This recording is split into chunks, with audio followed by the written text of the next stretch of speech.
The story begins with an extreme gamer named Alan, who's just finished a game that took him a grueling 3 years to complete.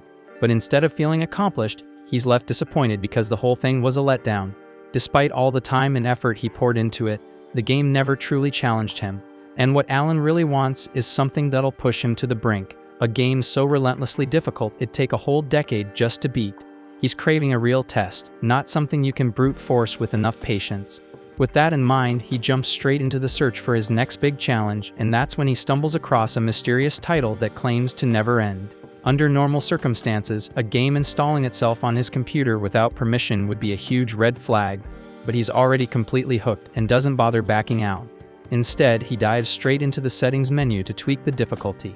Wanting the experience to be as punishing as possible, he cranks the difficulty all the way up to hell mode and chooses the untested summoner class just to make things even more chaotic. Without reading a thing, he accepts every term and condition.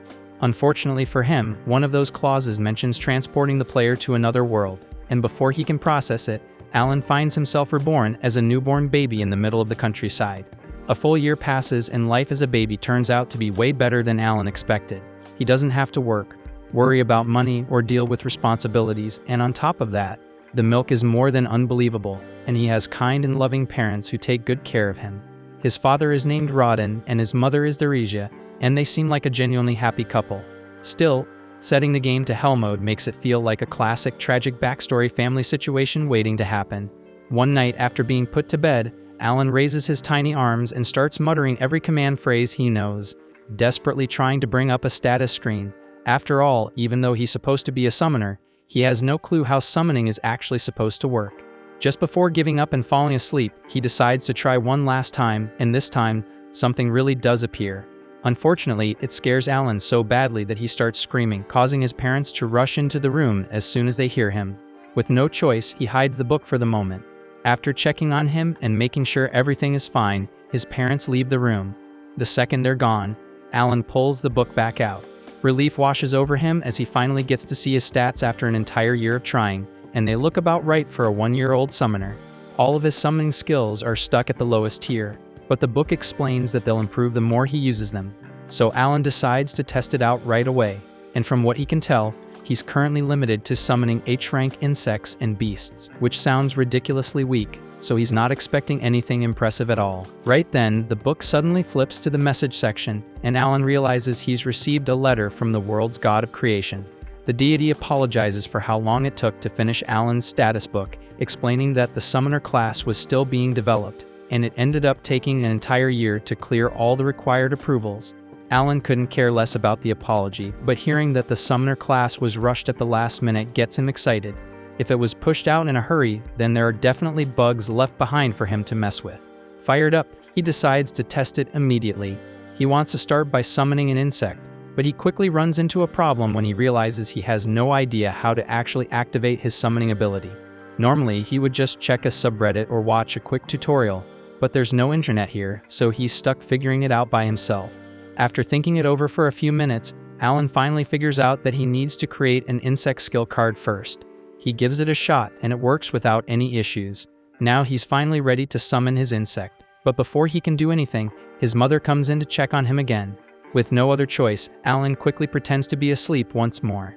The following day, after his parents get busy with their usual work, Alan opens his grimoire and finally summons the grasshopper.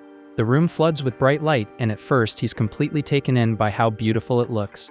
That feeling lasts about a second until a massive grasshopper flies straight into his face and he completely freaks out. After calming down, he realizes this is actually the grasshopper he summoned, so he tries giving it commands. Unfortunately, even though it's a summon, it still has the brain of a grasshopper and doesn't understand a single word he says. But on the plus side, Alan discovers that summoning it boosts his agility and endurance stats, which makes him pretty happy. Sadly, his excitement catches his mother's attention, and when she sees the giant grasshopper on the floor, she instantly squashes it, leaving Alan completely devastated. During the next few days, Alan keeps experimenting with his insect summoning, but eventually he gets bored of it and decides to move on to beast summoning instead. This time, he summons a mouse, and just like before, the book launches it straight at his face, but luckily Alan was ready for it, so it doesn't scare him as much. The mouse also comes with its own stat boost, but it's still not very smart, so having a real conversation is impossible. That said, one of its skills is called Scurry, and whenever Alan orders it to use that ability, it does so every single time. But even so, the skill itself is pretty damn useless, so Alan quickly realizes that if he wants to summon stronger and more useful creatures, he'll need to level up his summoning abilities first. Alan's grimoire reveals that he can store up to 10 summoning cards at a time, and better yet, the stat buffs from each summon stack together. So if he loads up 10 mouse cards, that's a plus 10 boost to both attack and HP. That alone already puts him well beyond your average baby. But to really break the system and go full overpowered, he's gonna need to start leveling up fast. Normally, that wouldn't be such a pain, but the genius Alan chose Hell Mode because he thought the extra difficulty would be fun. Now, gaining experience takes 100 times longer than usual, which means he's officially locked himself into a hellish grind fest. Later that day, Rodden stumbles back into the house, drenched in blood, but thankfully, none of it is his. He just helped the village guys bring down a giant boar. Alan's eyes light up with curiosity, so Rodden offers to take him to see it. Without hesitation, Alan climbs onto his dad's shoulders and they head off toward the hunting grounds. For Alan, this is the first time he's ever gotten to see the world beyond their home, and he's absolutely soaking in the new scenery. But the trip takes longer than he expected, and eventually he dozes off in Rodden's arms. When they finally reach the boar's body, Rodden gently wakes him up. Alan blinks a few times, then freezes. This boar is enormous. He can't even begin to imagine how his dad managed to help kill something that huge. Not long after, the nearby villagers notice Rodden's return and erupt into cheers, hailing him as the hero of the day. Alan turns to ask if the great boar is really that strong, and Gerda explains that it's classified as a C-rank monster. Normally it takes around 20 hunters to bring one down, so yeah, they're a pretty big deal. That little detail sticks with Alan because now he has a solid benchmark for measuring monster strength. But before he even dreams of summoning something on that level, he knows one thing for sure. He's got to buckle down and start grinding XP like crazy. After 10 relentless months of grinding, Alan finally hits level 2 as a summoner, and with it comes a pretty solid upgrade. His stats get a general boost across the board, and more importantly, he unlocks the ability to summon and fuse G-rank monsters. Hype as that is, there's a catch. Fusion costs a hefty chunk of MP, so Alan wolfs down dinner to refill some mana and rushes back to his room, only to be hit with disappointment again. His grimoire lets him know loud and clear that his max MP still isn't high enough to even attempt a fusion, so back to the grind it is. Fast forward to when Alan turns 3 and he finally gets his MP stat to a high enough level to try out his new skill.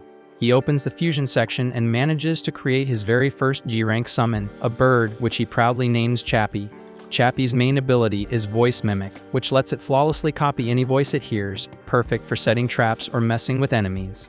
Alan also adds a frog and a mole to his squad, and the frog is pretty useless because all it does is jump up and flash like a living distraction, but the mole is way more useful because it can tear a massive hole in the ground in seconds.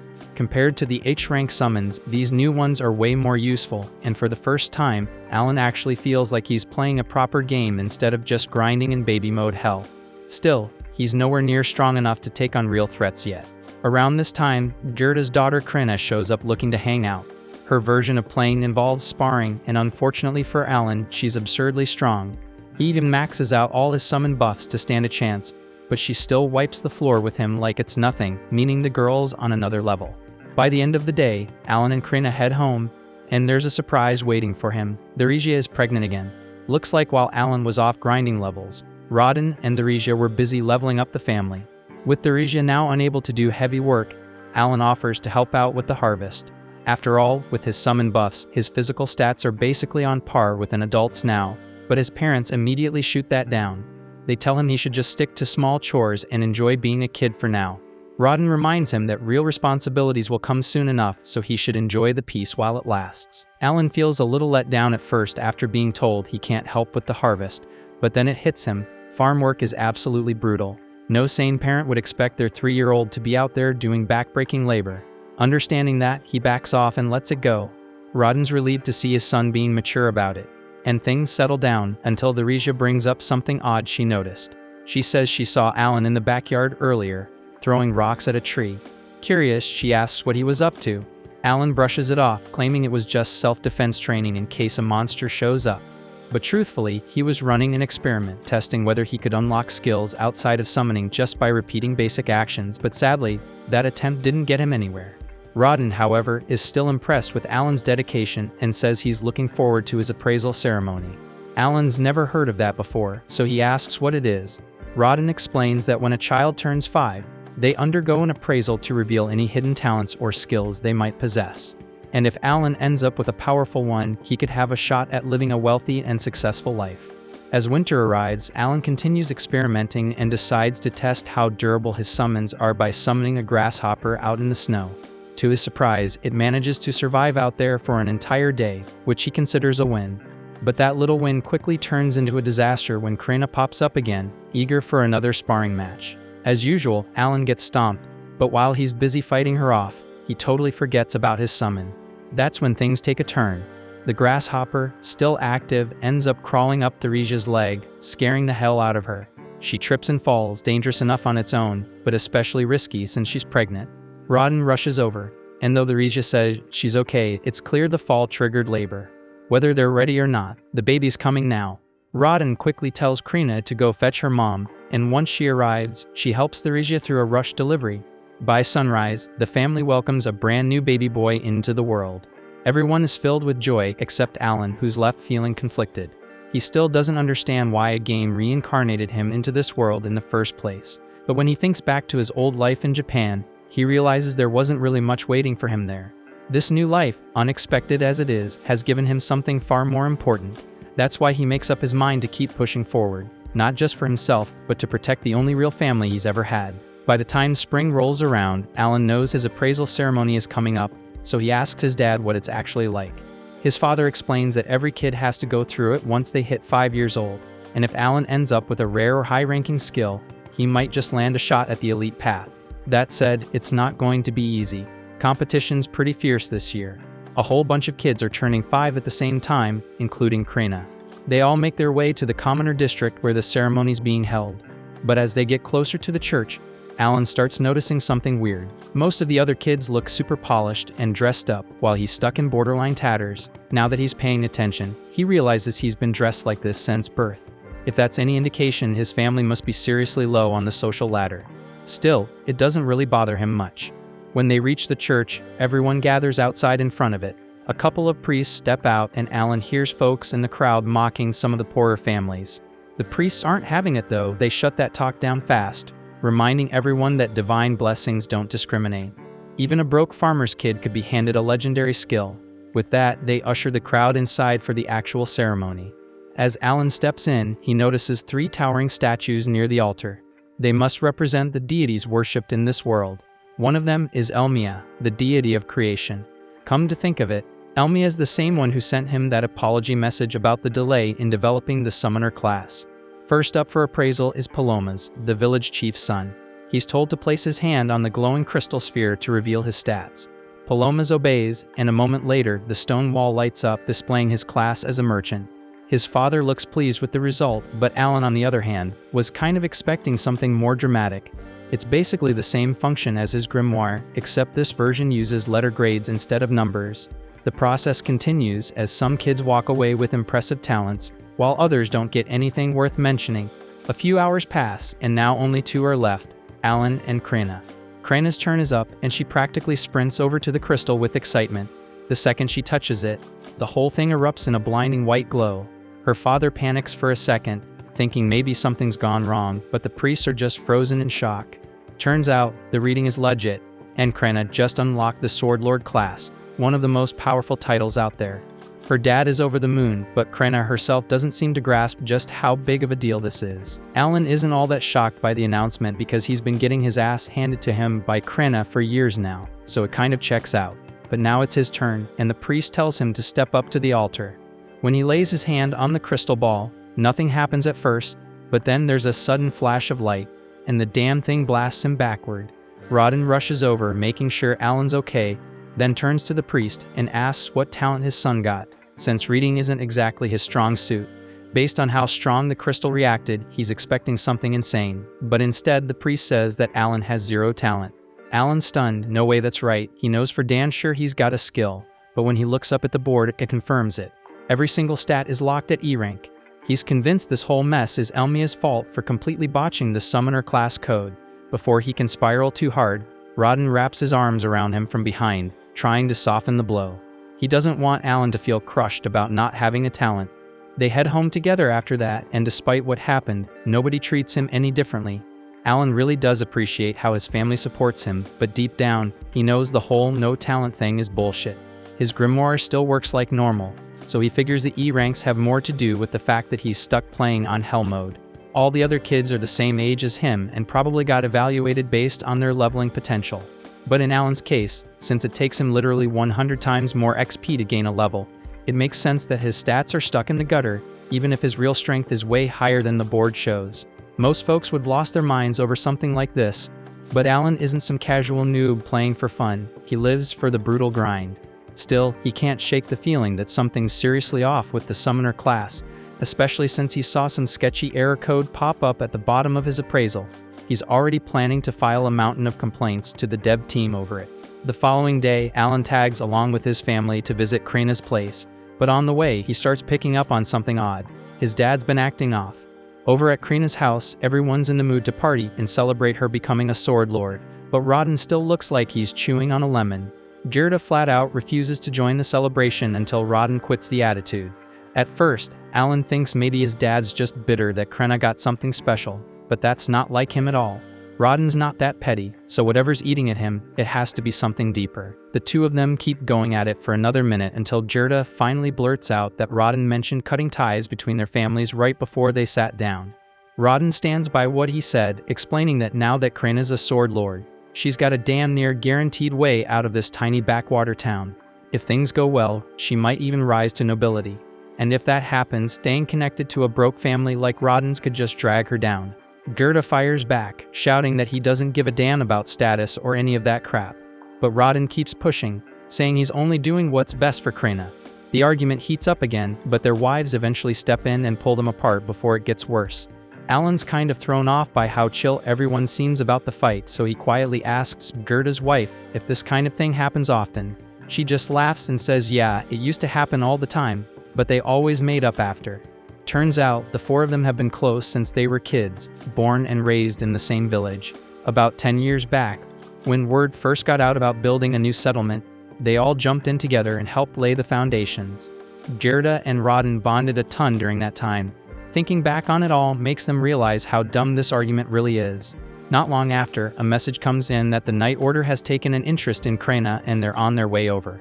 Alan figures the news about her Sword Lord class must spread like wildfire. It's a good thing, of course, as she's finally getting the recognition she deserves. But Gerda still seems a little uneasy because she's way too young to be signing up for knighthood just yet. Then, out of nowhere, one of the kids from the appraisal ceremony, the kind who got a decent talent, decides to mouth off. He walks up to Alan and tells him he doesn't belong here, calling him a talentless reject. But Alan couldn't care less. He's still got his summoner powers, so this loser's opinion doesn't mean squat. But Krina isn't having it. No one talks trash about her best friend. She steps up and tells the punk to back off, nearly lops off his damn finger in the process, before Gerda quickly steps in and drags her away. Right after that, the village chief announces that the Night Order has finally arrived. The whole place lights up since nobody here gets to see real knights up close. The chief then calls for Gerda and Krina to come meet the knight captain. Krina's practically shaking with excitement since she's always dreamed of becoming a knight, so meeting the captain in person is like the ultimate wish for her. Alan starts wondering if the knights are planning to take Krina back to the capital for training, but before the knight captain can say anything, Gerda jumps in, saying he can't allow it since she's still just a kid. The captain shrugs it off, saying age doesn't matter. If she's really a sword lord, then she should be more than capable of handling the training. There's no issue, unless of course they made the whole thing up and lied about her being a sword lord just to deceive the Night Order. Gerda quickly denies it, swearing he's telling the truth, but it's already too late. The captain made up his mind, and he orders his vice captain to test Krina in a duel right here, right now, and without hesitating for even a second, the man agrees. Gerda then pleads with the captain to rethink this. He doesn't want his daughter's life on the line over some test, but the captain makes it crystal clear that if Krina refuses to fight, that alone will count as proof that she's a fraud, and if that's the case, not just her, but her entire family will be put to death. One of the knights then hands her a sword. Any normal 5-year-old would have been shaking in their boots by now, but not Krina. The moment she realizes she gets to wield a real weapon, she accepts the duel without hesitation. The crowd clears and the duel begins. Lybrand steps forward to face her, and Krina doesn't waste a second and charges in at full speed.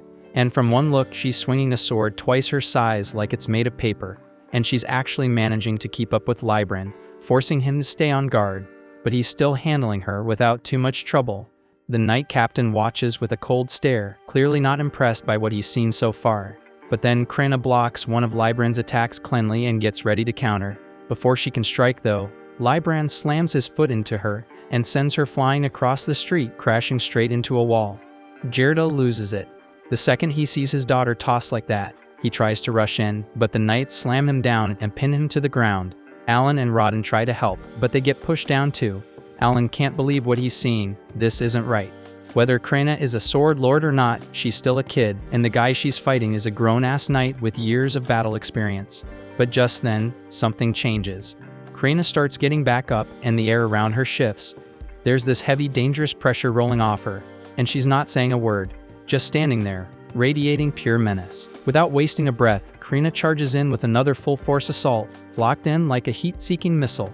This time, Libran doesn't stand a chance. She absolutely steamrolls him, shattering his sword clean in half and nearly lopping off his damn head.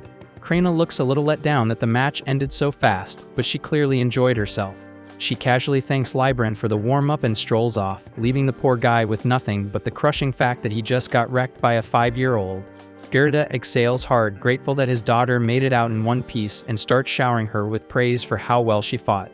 But before he can even process what just happened, the Knight Captain steps in, and Jirda instantly goes on guard, not wanting that man anywhere near his daughter. This time, the captain drops the arrogance and admits Krena really is a sword lord. He even apologizes for dragging her into the duel. He says he wants to have a proper conversation about her future, but Jirda instantly shuts him down. The captain then offers to let him bring backup to the meeting if that'll help, and after a moment of hesitation, Jirda agrees, only because it makes him feel a bit more secure.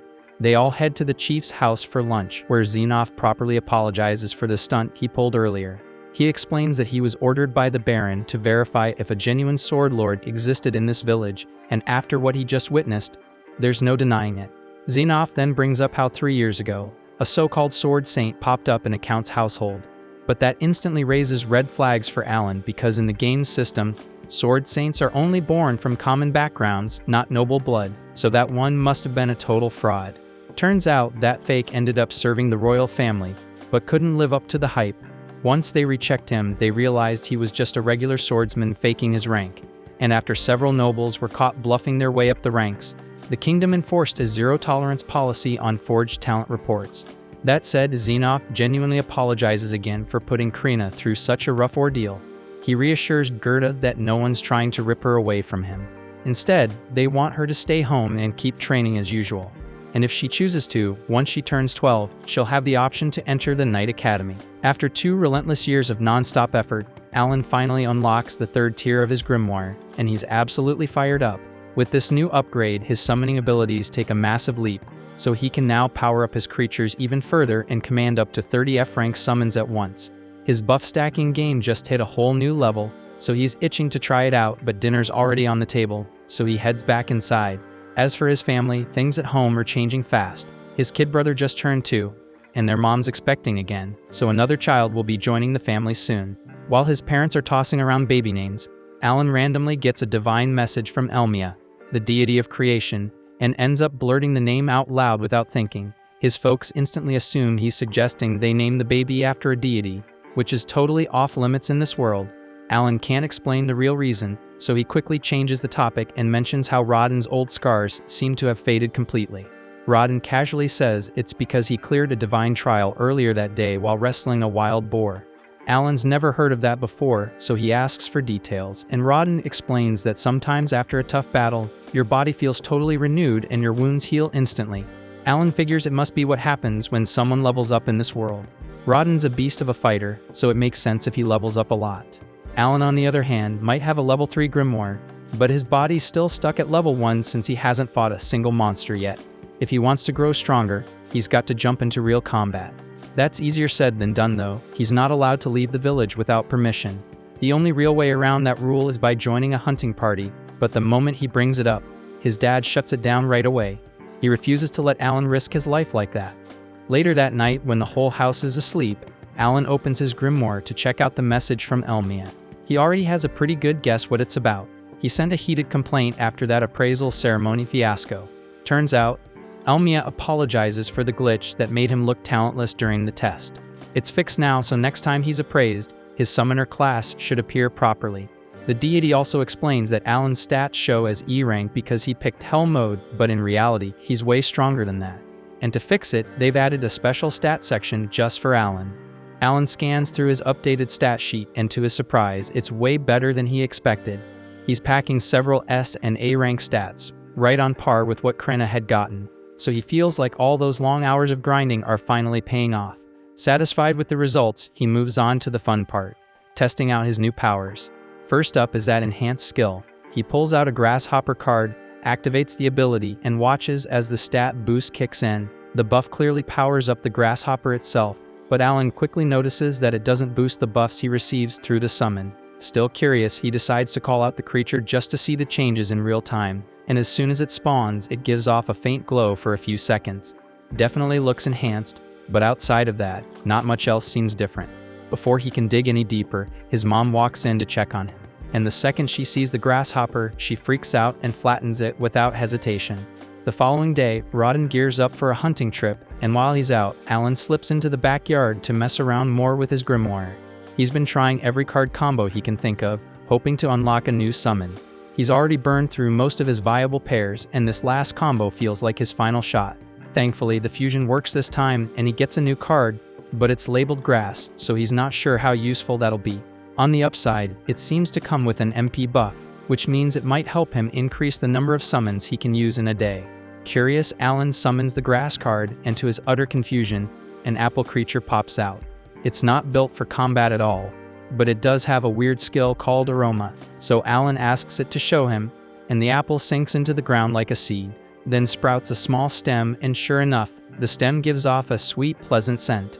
Just as he's trying to figure out what to make of it, his mom pops up again to check on him. Alan panics and tries to get the apple to hide, but it doesn't respond, so his mom ends up spotting the stem, but thankfully she just assumes it's a regular plant and walks off without another thought. Still, Alan knows this thing's going to need a whole lot more testing before he figures out what it's actually capable of. Later that day, Alan's back at it, sparring with Krenna like usual, but even with all his new buffs from leveling up, he still can't land a solid hit. Her strength's just on another level. Still, Krenna notices something. Alan's gotten way tougher. That catches him off guard, so he checks his stats and finds out that his sword mastery has already hit level 3, all thanks to their regular training sessions, and he's pumped to see some real progress. Then he remembers he recently got a dog summon that has a bite attack, and he's itching to try it out, but using it against Krenna wouldn't be fair, so he holds off. After training, Alan spends the rest of the afternoon chucking rocks at a tree in the backyard, hoping to trigger some kind of new skill or awakening. So far, it's a total bust, and he's starting to feel like he's just wasting his time. He hasn't had much of a chance to train outside of this either, since he's been busy taking care of his little brother. Mash, who's been tagging along, eventually complains that he's bored of the whole rock-throwing routine. Alan apologizes and promises they'll do something else soon, but he just wants to finish a few more throws. While Alan lines up his last tosses, Mash notices something weird near the house, a bunch of saplings growing where there definitely weren't any yesterday. Turns out, that's the aftermath of Alan spamming his apple summons earlier to farm MP boosts, and it worked. Thanks to stacking the buff, Alan's MP recovery time is now down to 5 hours instead of 6, which means he can push his mana output by over 15% every day. It may not be flashy, but it's progress. As night falls, everyone gathers for dinner like always, but Rodden still hasn't come back from the hunt. That's odd, especially since the group wasn't planning to go deep into the woods today. Theresia tries to stay calm, putting on a brave face, but that calm is shattered when the hunters return in a panic, carrying Rodden's unconscious body. One glance is all it takes to see he's in critical condition. He caught a boar's fang straight to the gut, but they managed to cauterize the wound on the way back, and he's barely hanging on. The only reason he's still breathing is the healing herb they gave him during the trip home. Theresia stunned to hear that since they're expensive, and she has no idea how they even got one. Gerda explains that after the Knight Captain apologized for how he treated them, he offered a bag of gold coins to make up for it. They used that gold to buy the herb, but it still wasn't enough to fully heal Rodden. Tensions spike as the other hunters start yelling, blaming the entire disaster on the commoners. But then all the shouting wakes Mash, who bursts into tears, so Alan quickly scoops him up and takes him back to bed.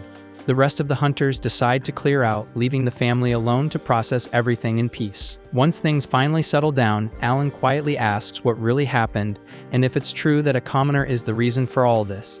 Gerda explains that a few days earlier, he and Rodden were called in by the village chief, who told them that commoners would be joining the next hunt. Boar meat is incredibly valuable, so most of it goes straight to the Baron, but the rest is split between the hunters. Sometimes it gets traded for other supplies, but unless you're out there hunting yourself, getting your hands on any decent boar meat is tough. Even so, none of the commoners had ever joined a hunt before, and with good reason. It's dangerous as hell, so people get hurt, and some even die every year. So naturally they've always kept their distance. But ever since Rodden's name started spreading like wildfire as some kind of legendary hunter, some of the commoners got the idea that if they tagged along, he'd do all the heavy lifting while they enjoyed the rewards. So they went to the chief and asked to be included in future hunts. Rodden and Gerda were against it, but since it came from the chief, they had no choice but to comply. And just like they feared, it all went downhill fast. During practice, the commoners barely put in any effort. And when the actual hunt began, the second they locked eyes with a real boar, they panicked and dropped their weapons and bolted. Their cowardice shattered the entire formation, and to make matters worse, one of them tripped while running, right in the boar's path. Rodden instinctively rushed in to shield him and took a tusk to the gut for it. The rest of the group managed to kill the boar eventually, but the damage was done. Gerda promises to bring over Rodden's share of the meat tomorrow, but beyond that, there's not much else he can offer. Alan just sits there, feeling completely useless. All this time, he'd been obsessed with powering himself up and never once thought about helping the people who actually needed him. By the following day, Rodden finally regains consciousness, and everyone is beyond relieved that he pulled through. But even with Rodden awake, Alan can't shake the weight pressing down on him. Up till now, he'd been treating this like some kind of RPG game.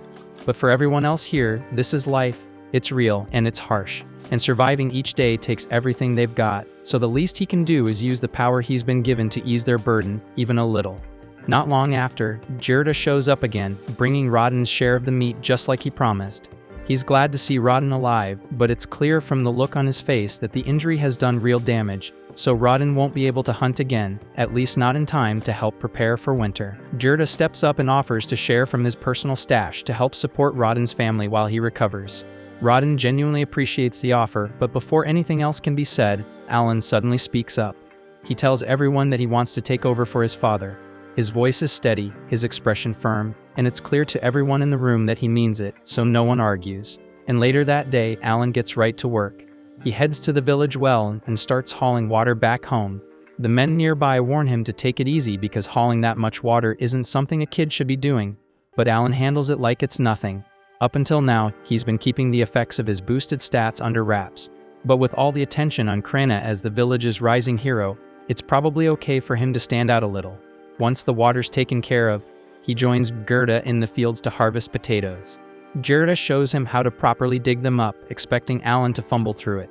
Instead, Alan yanks them from the ground one-handed like it's child's play, and in no time at all, he's filled 3 full baskets. But when he finds out that over half of that will be taken by the Baron as tax, it hits him just how unfair this system really is. He starts thinking about other ways to get more food for his family, until the village chief suddenly shows up.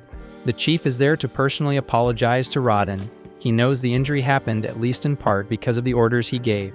He wants to make amends, and he's also brought the man responsible for the incident to apologize. The guy clearly isn't a bad person, just someone who panicked and made a mistake, so he accepts full responsibility. Rodden tells him he's not angry, but urges him to think ahead next time, and the man nods, promising not to let something like that happen again. Later on, Alan heads back out to the open fields with a plan forming in his head.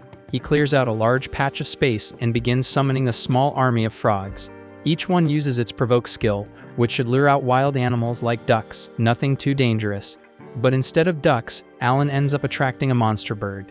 For a split second, he considers running, since it's clearly stronger than he expected, but then he thinks of his family, of the food they need, the help they've lost, and decides to take the risk. And with all the stat boosts he's stacked, he figures he might just have a shot.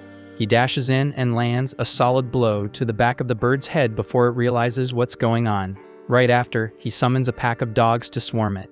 The dogs do some solid damage, snapping and clawing at the bird from all sides. But it doesn't take long for the creature to recover and start tearing through them one by one. As each summon goes down, Alan's buffs start fading, leaving him more and more vulnerable. And once the last dog is gone, the monster sets its sights on Alan, who suddenly finds himself in serious danger, face to face with a raging enemy, and no backup left. As a desperate final move, he summons 2 leeches, and they instantly clamp onto the Alba Heron, draining its blood with ruthless efficiency. The monster starts to falter, just enough to give Alan a short opening to figure out his next move. He's far from full power because he's already down a couple of summons and missing key buffs, but he stays composed. He's got a clear plan in mind to end this with one clean, decisive strike.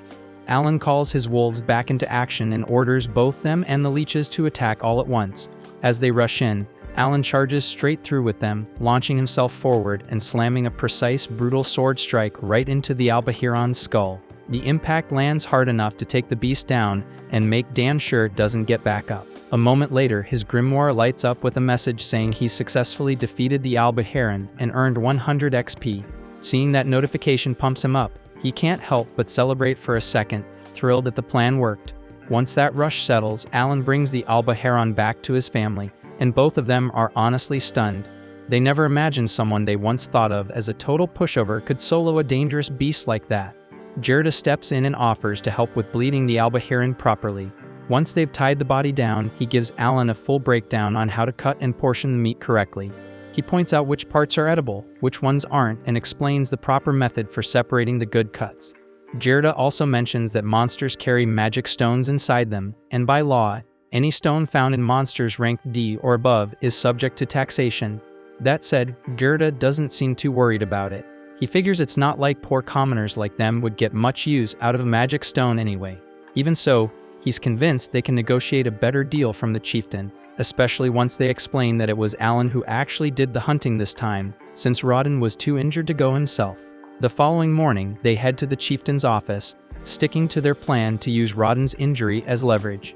At first, the chieftain pushes back, saying they should only get the smaller portion, but Gerda and Alan keep pressing, reminding him just how serious Rawdon's condition is, and how a kid like Alan had to risk his life just to bring food back.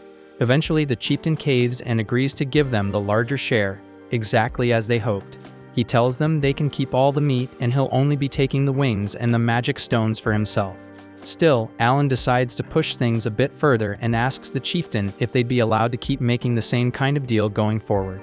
Gerda jumps in to back him up, doing everything he can to help persuade the chieftain.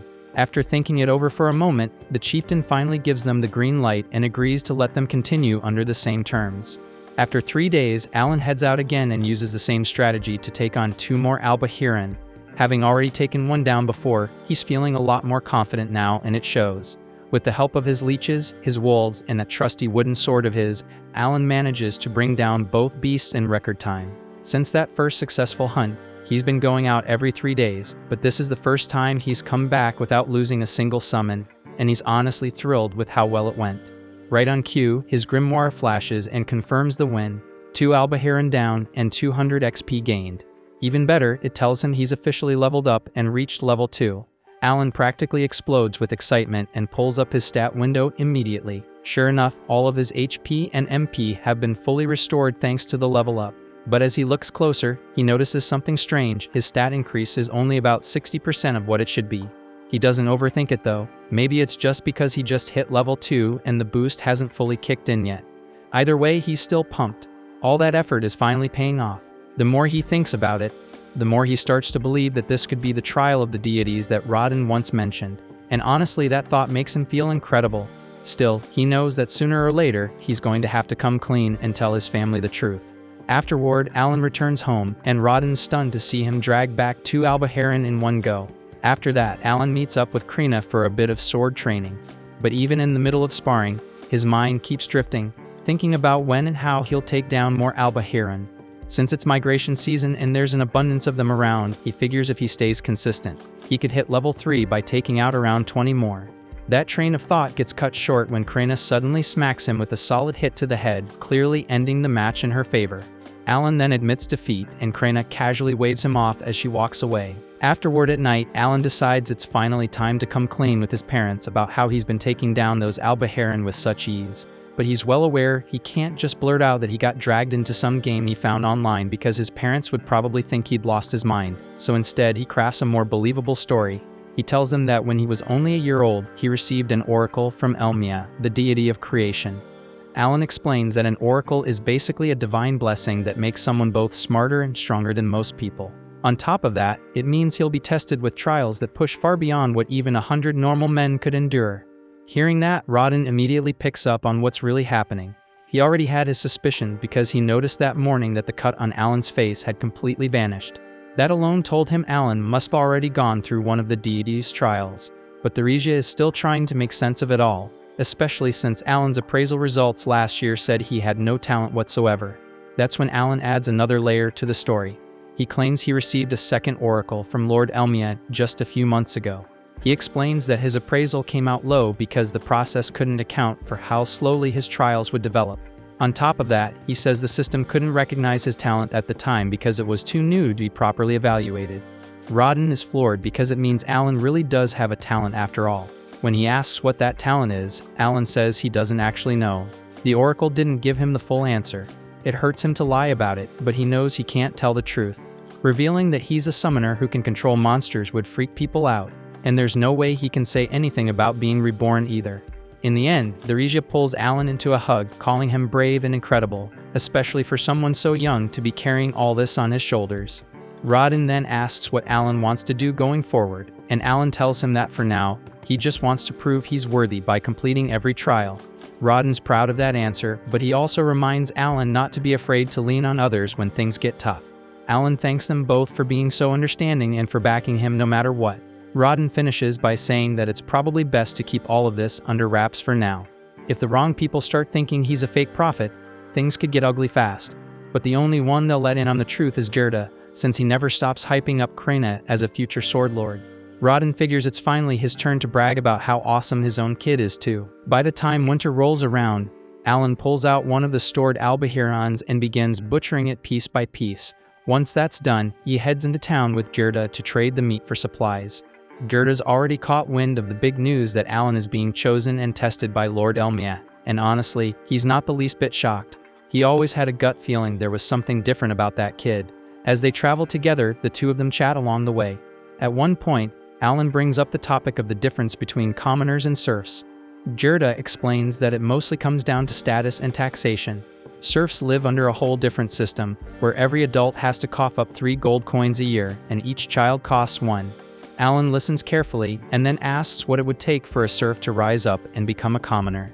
Gerda tells him it'd require a tribute of 10 gold coins per family member. He also mentions there are whispers about a certain baron occasionally granting commoner status as a reward, but those are just rumors, and no one knows if they're true. Hearing all this, Alan quickly does the math. With his mother expecting another child, that would make them a family of 5, meaning they'd need 50 gold coins to earn their way out of serfdom. Alan spends the rest of the day working trades with Gerda and slowly starts to get a solid feel for how the barter system works. By the time they head back, he's carrying a fat bundle of firewood on his back. Realizing he now has a decent grasp on how town trading operates, he starts thinking about ways to run some market research next time he comes in. When Alan returns to trade on his own, he takes a much more methodical approach. He carefully tracks the barter and market value of every item he sees, recording all of it so he can use that info later. Eventually, he steps into an herbal shop and asks the merchant if there's any kind of medicine that can restore MP. The shopkeeper immediately says no, those kinds of items are way too pricey for their store to keep in stock.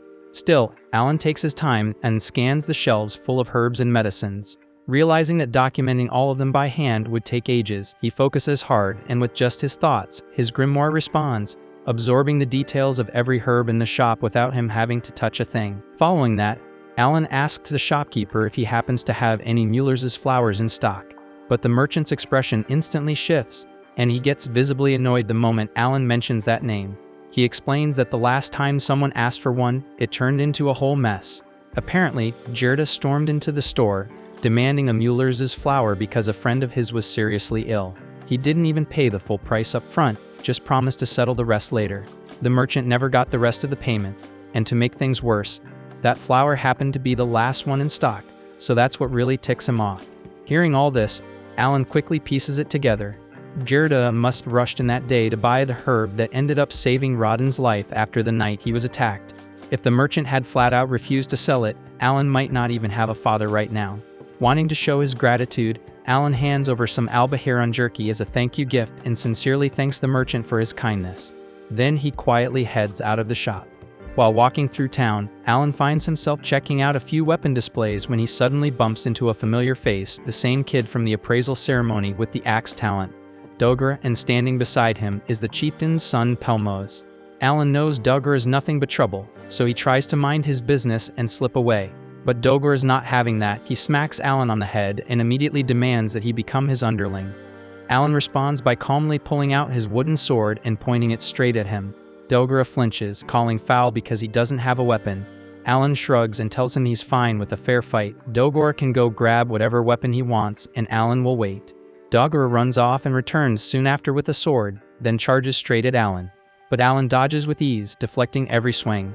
Dogra's strikes are heavy, which makes sense for someone with an axe talent, but even with all that muscle, he's got nothing on Krina. Alan decides to end it quickly. He knocks the sword out of Dogra's hand and wins clean. And without saying much, Alan turns and walks away like it was no big deal, which only makes Dogra seethe even more.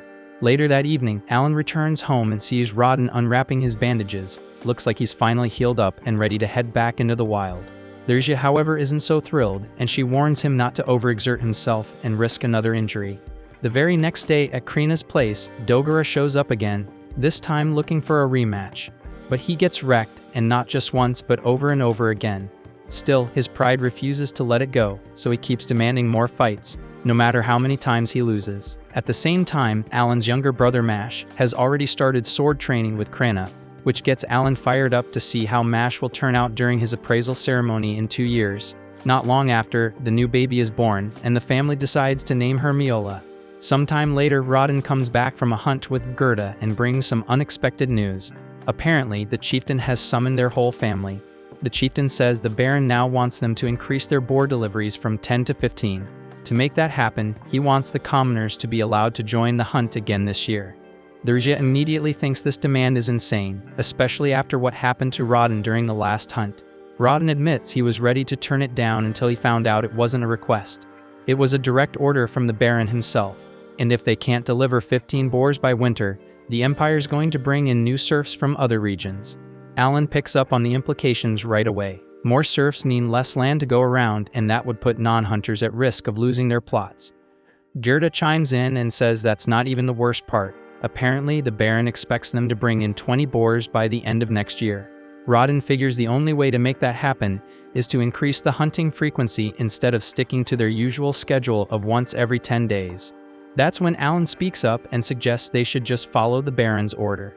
Gerda quickly scolds him for cutting into an adult conversation, but Rodden stops him and lets Alan continue. Alan explains that since it's a direct order from the Baron, refusing isn't an option, and even if the commoners turn out to be dead weight, they'll just have to find a way to make that dead weight useful. Alan says that based on his experience with games, turning underpowered characters into something valuable is kind of his thing. He tells them to trust him and let him handle it. After all, he was blessed with Elmia's wisdom, and if anyone can come up with a working strategy, it's him. The following morning, Alan and Rodden link up with a group of commoners who will be joining them on the boar hunt.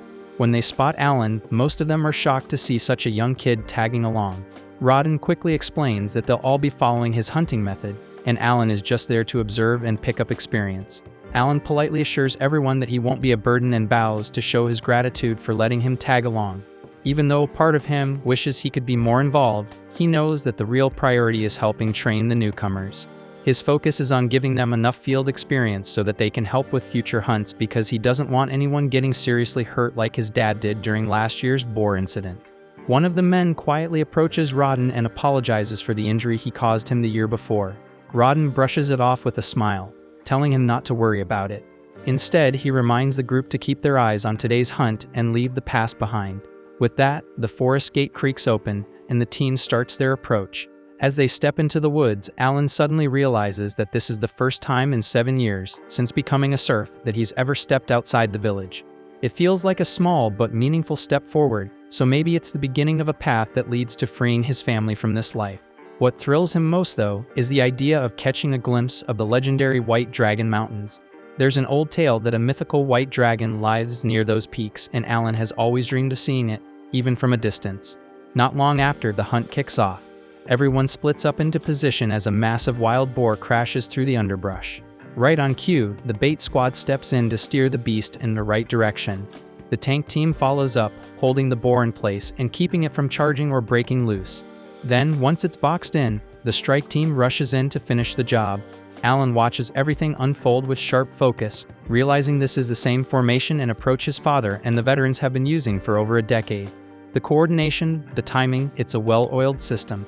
And seeing it play out up close, it hits him just how smart and effective it really is. After the boar is finally taken down, the group of commoners can't help but feel a wave of pride rush over them. To them, pulling off a successful hunt like this feels like passing a divine trial. It's proof of their growth and teamwork. Alan figures that since the boar was classified as a C-rank monster, they probably racked up a solid amount of experience points. Curious, he opens his grimoire to check his own stats.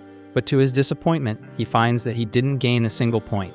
Thinking it through, he realizes that makes sense. He didn't actually fight, just watched everything from the sidelines. Even so, he feels content seeing the others level up and start to believe in themselves more. Once things settle down, Alan strikes up a casual chat with a few of the villagers. The topic shifts to monster meat, and they start swapping stories about the tastiest creatures they've ever carved up. One of the men, clearly a fan of monster cooking, offers to help Alan butcher any beast he brings in. Alan takes note and quickly decides to take him up on that. He leads the man over to his stash of albaharen and asks if he can handle the butchering. Of course, the guy isn't planning to work for free, so Alan lays out a deal. For every albahone the man processes, Alan will hand over 2 full packs of meat as payment. The offer is surprisingly generous, and the man agrees right away without a second thought. Alan's got a clear reason for this arrangement. He's still hustling to save up 50 gold coins to buy his family out of serfdom. If he hired a pro butcher, it would cost him a small fortune. But with this trade, he gets the job done right without wasting his precious coins. Soon after, the hunt kicks back into gear. This time, they shake things up and decide to break into smaller units instead of sticking together. The new setup lets them cover more ground and bag twice as many boars in half the time. Even so, something keeps nagging at Alan. He still doesn't get why the Baron is pushing so hard to harvest more boars this year than ever before. But orders are orders. And when the Baron speaks, nobody really has the freedom to question it. Out of nowhere, one of the boars charges straight at them. Gerda doesn't waste a second and jumps into action, slamming the beast head-on with a crushing blow that instantly takes it down. He then calls out to the rookie hunters, urging them to step in and finish the job. They do just that, and once again they're filled with pride for pulling off another successful hunt. The previous time, Alan didn't see any changes to his stats, but this time is a totally different story. He checks his status screen and is hit with a wave of joy because his stats have gone up, and he's officially reached level 3. After thinking it over, he figures out how it happened. The trick was simple, but it worked. As long as one of his summoned creatures makes physical contact with the enemy before it dies, the system counts him as part of the fight. Right before the boar went down, Alan summoned Denka, and the boar ended up stepping on him, making contact. That tiny moment was enough for Alan to earn experience, though it came at a cost. Denka was killed in the process, and as Denka's spirit drifts upward, Alan quietly apologizes, but deep down, he knows it was worth it. After 3 months, Alan and Krena are invited to the chieftain's home to celebrate the new year. After the visit, they head back to their own place to properly enjoy the holiday. The table is packed with food, and Gerda and his wife drop by to join the fun. Everyone digs in, laughing and enjoying the cozy vibe. During the meal, Gerda casually asks Alan if the chieftain had said anything about them. Alan nods and explains that the chief made sure to personally thank them for all their hard work. Rodden had expected that they would easily hit the goal of bringing in 20 boars for the year, just like he'd planned. Alan adds that the chieftain was so pleased with how things were going that he gave him a bottle of liquor as a reward. Alan knows full well how much Rodden and Gerda love their drinks, and how rowdy they get once the alcohol kicks in, so he comes up with a sneaky idea to use it as leverage. He proposes a challenge. If he wins, he gets to officially join the next hunt, weapon in hand, and fight like one of the team. But if Rodden and Gerda win, the bottle's all theirs. As soon as Alan lays out the rules, it hits them that they've already walked straight into his trap. But it's too late to back out now. Their craving for the liquor is stronger than their caution, so they agree to go along with it anyway. They ask what kind of contest he has in mind. Alan, keeping a calm expression, says he wants to settle it with an arm wrestling match. Both Rodden and Gerda are stunned that Alan would even suggest something like that shit. To them, it feels obvious that grown men like themselves would be far stronger than a kid his age. Still, with that bottle on the line, they decide to go for it. But what they don't realize is that Alan came prepared. He's been saving up a few strength-boosting cards just for a moment like this. With those in play, he's sure he can go toe-to-toe with even full-grown men like Rodden and Gerda. Gerda steps up first, confident this'll be over in seconds. At first, he doesn't even take Alan seriously, but once they lock hands and the match begins, Gerda's eyes widen as Alan's got way more power than he expected. The kid holds steady, refusing to give an inch. Gerda fights back hard, straining against the pressure, but Alan digs in and eventually slams his hand down to win the round. Impressed, Alan makes a mental note. Gerda's strength stat is probably somewhere between 150 and 200. Then it's Rodden's turn, and from the start, Alan can tell this isn't going to be as easy. Rodden's strength feels like it's in a whole different league. Even with all his buffs, Alan struggles to keep up, but Rodden doesn't even flinch, and he just slowly but surely forces Alan's arm down and takes the win. Sticking to his word, Alan hands over the liquor.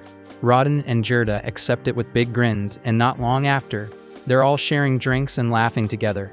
Even though Alan didn't win the right to join the next hunt, the match wasn't a total loss.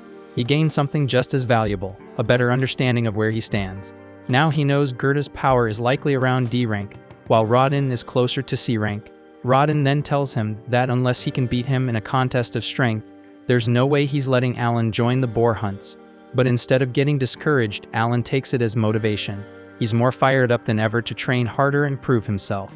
Not long after, Alan notices something new. His summoner level has gone up again. Eager to see what's changed, he quickly pulls out his grimoire and opens it. As Alan flips through the pages of his grimoire, he's blown away by the number of new abilities that have unlocked. But one skill in particular grabs his full attention. It's the ability to view E-rank cards anytime he wants. Alan immediately realizes how insanely valuable this is. With constant access to these cards, he's confident his strength will climb faster than ever. In fact, he's already thinking about taking on Rodden again, and this time he might actually have a shot at winning. But as he continues scanning the pages, something unusual catches his eye. A new page has appeared, one that definitely wasn't there before. He flips to it and finds what looks like a hollow slot carved directly into the paper.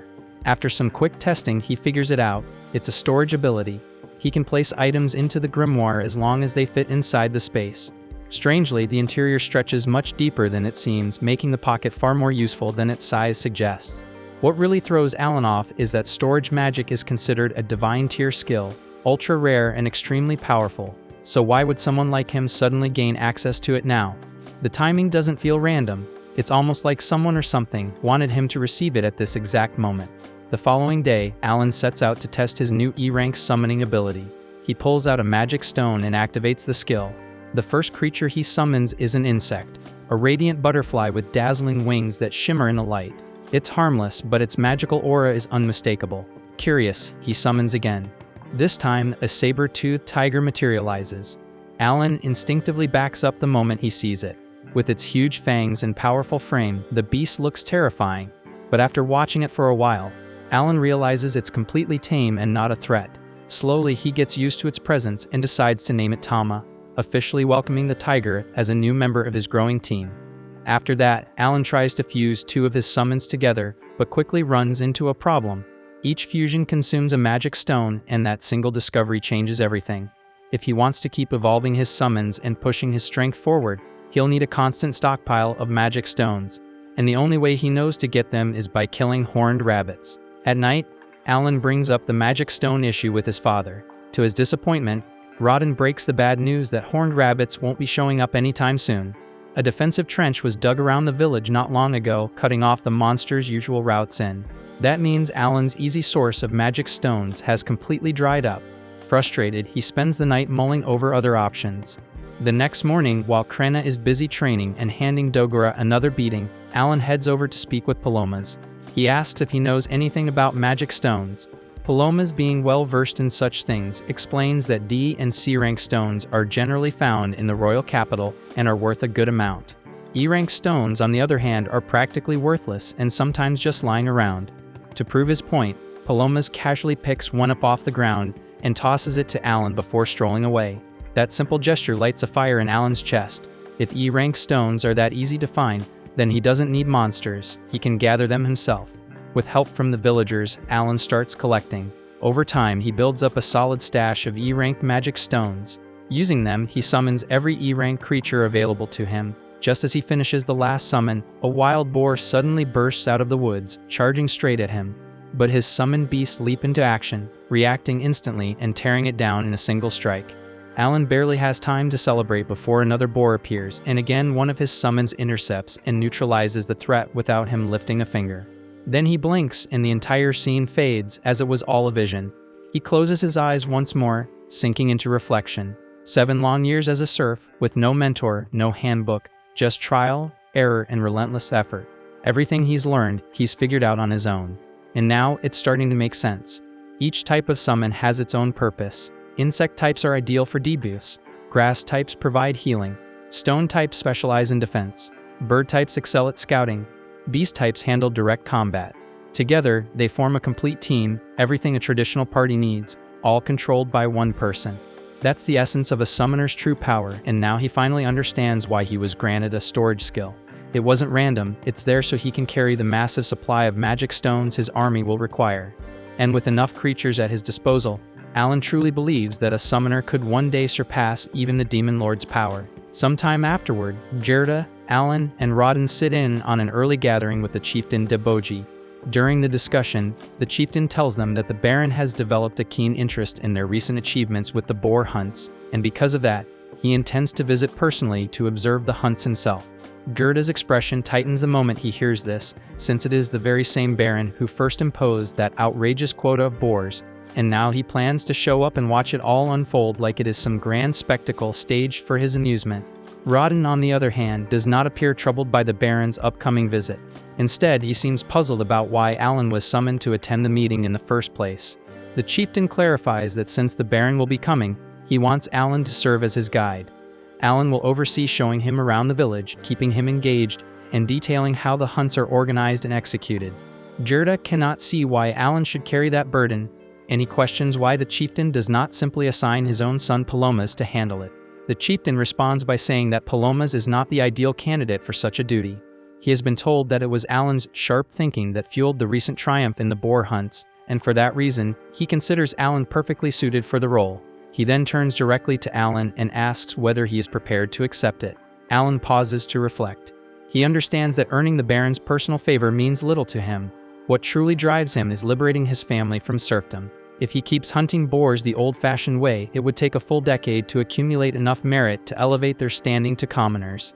Yet he also recalls that titles and status can sometimes be granted outright by the Baron as a form of reward, so holding on to that slim but real opportunity, Alan agrees to take on the position as the Baron's guide.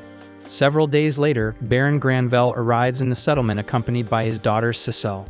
They are escorted by Xenoth, and that evening the chieftain greets them with sincere hospitality, and before long they all head inside to dine together.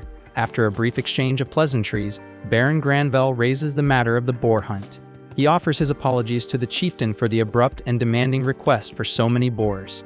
He admits that he is aware the quota is harsh, but he was compelled to enforce it because the directive came straight from the king.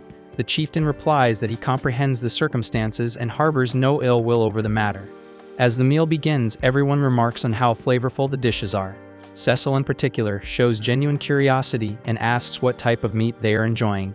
Alan courteously answers that it is albaharan meat from a fresh catch he secured just the previous day. He then uses the moment to formally present himself as the Baron's guide for the duration of the visit and states that it is a true privilege to be of service. The Baron studies Alan's refined behavior and naturally assumes he must be Deboji's son. Deboji promptly corrects that assumption, explaining that Alan is actually Rodden's son and that Rodden is regarded as one of the most skilled boar hunters in the entire village. The name Rodden instantly clicks in Xenoph's mind, and he recalls both the man and his son from their earlier meeting. But the Baron shows no sign of recognition, so he asks if Rodden had once served among the knights. Deboji answers plainly that Rodden and his household are serfs. The moment those words leave his mouth, Cecile's mood shifts. She sharply questions why someone like Alan was even permitted to share the same chamber as them. Baron Granvelle immediately rebukes her, and in a firm tone, he instructs her that she must never address or regard serfs as though they were beasts. Realizing she has overstepped, Cecile lowers her head and offers an apology to her father at once. Even so, the correction does not soften her attitude, and she keeps casting cold glances at Alan. She remains silent, yet her displeasure is written all over her face. Moving past the tension, Xenoph focuses on Alan and remarks that he expects him to clarify how the hunt will unfold the following morning. He notes that capturing 20 boars is an aggressive objective. He further states that if the burden proves too heavy for the serfs, the knights will intervene and assume control. Cecil then declares that she intends to participate in the hunt as well, and says that she wishes to witness a boar up close with her own eyes. Hearing Xenoph's comment, Alan understands that Xenoph still questions the serf's capability. Keeping his composure, Alan responds that 20 boars are hardly a challenge for them. He confidently assures them that the target will be reached without issue, and tomorrow's hunt will stand as undeniable evidence of their competence. The next morning, they proceed into the forest where the operation is planned. Alan, together with Baron Granvelle and his party, takes a seat atop a tall wooden platform constructed well above the ground. And from that vantage point, they are able to observe everything safely and clearly. Before long, the hunters step forward and ready themselves. A few of them sprint into the trees wearing lightweight gear fashioned from boar horns and hides. The tactic is meant to provoke the animals into revealing themselves. The familiar scent and silhouette trigger a reaction, and one boar bursts out from the woods in a furious charge. The defensive unit reacts instantly. They close in with heavy reinforced shields, forming a tight enclosure that restricts the creature's movement. The beast thrashes and pushes, but it cannot breach the wall. Then the assault team advances. Spears drive in from different directions, striking with deliberate precision and steady control to wear it down. And after several calculated thrusts, Rodden steps in and ends it cleanly, plunging his spear deep into the boar's throat. The Baron observes closely, and his expression clearly shows approval. He openly admits that he never anticipated this level of teamwork and precision from them. But then the atmosphere shifts in an instant, as two boars explode out of the tree line at once. Seeing that, Xenoph immediately assumes the hunters are about to be overrun, so he tells Libran to prepare the knights to step in, yet before the command can be executed, Alan calmly raises his voice and stops him. He says that the hunters have deliberately drilled for moments exactly like this, so there is no cause for alarm. And just as Alan said, the hunters do not lose their composure. They swiftly split into two units and replicate the same tactic with discipline and sharp coordination. Each team encircles a boar, locks it down, and attacks in perfect rhythm. And in a matter of seconds, both beasts are brought down cleanly. Cecil witnesses everything from start to finish, and the sight of blood and raw brutality overwhelms her senses, and she collapses from the shock. Not long after, the two boars lie motionless, so Granvelle steps forward and surveys the aftermath. He quietly tallies the count and notes that 3 boars have now been slain in total, meaning 17 remain to reach the required 20. However, Alan gently corrects him and explains that before Granvelle even arrived, they had already hunted 7 boars, so in reality only 10 remain. Granvelle cannot hide his astonishment, so it becomes clear to him that the villagers possess far greater ability than he originally assumed. He even begins to consider that the knights might not be necessary to complete the task at all. As the hunt progresses, Alan informs Granvelle that he has 2 formal requests. The first is permission to construct additional shield walls to reinforce the hunting grounds. The barriers have already proven their worth, and expanding them would allow the hunters to contain the boars more effectively while minimizing risk. And for his second request, Alan asks for the regulated supply and circulation of liquor among the serfs. Granvelle raises an eyebrow at that. Liquor does not appear to have any direct connection to hunting. Alan lays out his reasoning plainly. With the rising number of boars being taken down, the village now has a surplus of meat. If the villagers continue trading only meat within their own community, its value will inevitably drop. An oversupply without matching demand could destabilize their small economy. But by introducing another commodity like liquor into circulation, trade would diversify. It would provide an alternative medium of exchange and help keep prices steady. And on top of that, liquor would serve another purpose, maintaining the morale of the hunters after exhausting and dangerous days in the forest. Xenoph took a moment to weigh the proposals and ultimately judged them sensible. Granvelle nodded as well, admitting that Alan's reasoning was solid, so he assured him that both requests would be reviewed with approval in mind. He then openly praised Alan's conduct throughout the hunt, pointing out that he had displayed judgment and composure far beyond his age. In Granvelle's eyes, it was obvious that Alan carried remarkable promise for the years ahead. Soon after, it was time for Granvelle and his party to depart. As Cecil climbed onto her horse, she glanced down at Alan and warned him not to let her father's compliments inflate his ego. And with that parting remark, she turned away and rode off beside Sebus the butler. Alan simply stood there watching them disappear down the road. He felt a quiet sense of relief once she was gone and assumed this would likely be the final time their paths ever crossed. But afterward that same day, Alan, Rodin, and Gerda were called forward once more. They knelt respectfully before Granville as he spoke to them in a formal tone. He commended their exceptional performance during the hunt and emphasized that their unity and discipline deserved acknowledgement. As a reward for their achievement, he declared that their families would be raised from serf status to that of commoners. When the words reached Alan's ears, he struggled to contain his excitement. For 8 years, he had held on to this hope. Becoming a commoner meant liberty. It meant new doors opening. It meant freedom from the chains that bound him to the restrictions of serf life. He would finally have the right to leave the village and see the wider world. In his heart, he already knew his first destination. The White Dragon Mountains had been calling to him for as long as he could remember. One day, he intended to hunt dragons there, and that ambition had burned quietly inside him for years. Granville then shifted to another subject. The king planned to highlight their village as a model for the entire realm. For that reason, he required a detailed account of how the boar hunts had originally come to be. At the mention of this, Rodin's face darkened, so Gerda softly explained that the memory carried painful weight for him and requested permission to speak on his behalf. Granville agreed without hesitation, so Gerda began recounting the past. 13 years earlier, nearly 100 serfs from neighboring villages had been relocated to their land.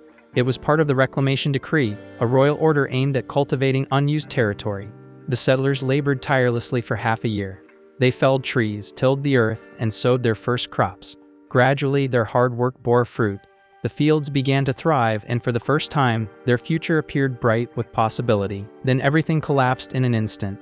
A gigantic boar stormed out of nowhere and tore straight through the farmland. It trampled the crops they had nurtured for months, reducing the entire harvest to nothing. So all their effort vanished in a single rampage. The blow crushed their spirits, and despair settled over the village, and in that bleak moment, Rodin put forward a daring proposal. Rather than cower in fear of the boars, they would hunt them down. Back then, they possessed no proper weapons or refined equipment. Still, they gathered whatever crude tools they could find, embraced themselves, and through unity and sheer resolve, they brought down their very first boar. Once the tale was finished, Granville could not understand why Rodin had hesitated to recount it. To him, it sounded like a testament to bravery and grit, something worth taking pride in. Gerda gently clarified that during that initial hunt, one of their companions had lost his life, so the weight of that death had never left Rodin's heart. Gerda admitted he had repeatedly urged Rodin not to shoulder the blame, yet Rodin stubbornly clung to his guilt. Granville nodded in understanding and apologized for reopening such a wound. As a gesture of goodwill, he decided to grant Rodin a reward. He invited him to name a wish, promising to fulfill it no matter what it was. The moment Alan heard that, excitement flickered inside him. This felt like an unexpected chance. He figured Rodin might request something modest, perhaps more liquor for the village. Instead, Rodin surprised him. He asked Granville to permit Alan to work at the estate. Alan's stomach dropped the second he heard it. That was not the future he had imagined. If he became tied to routine duties at the estate, his ambitions of exploring the world would stall before they even began. Estate work would anchor him in place, delaying every dream he carried. Before Alan could even voice a response, Granville told Rodin that Alan's abilities far exceeded that of a mere laborer. Rather than simple estate work, he suggested Alan serve as a personal attendant to the Granville family. The role would place him within their household itself, serving them directly. Rodin stood speechless. Such an offer was no small matter. It signified confidence and esteem. Alan would not just be employed there. He would belong to the inner circle of the residents. Cecil's reaction, on the other hand, was far from enthusiastic, and her expression made it obvious she did not approve of the arrangement. Meanwhile, Alan's thoughts spun rapidly as he searched for a way to decline. Freedom mattered to him more than anything, yet when his eyes met his father's, he saw pure pride and happiness shining there. This decision promised stability and advancement for their entire family. So in the end, Alan swallowed his hesitation and agreed to the proposal. The following morning, everything was set in motion for Alan's departure to the Baron's estate. The entire village turned out to send him off. The mood was heavy, especially for his younger brother Mash, and he didn't even try to hold it together, cried openly, and admitted he was going to miss him like hell.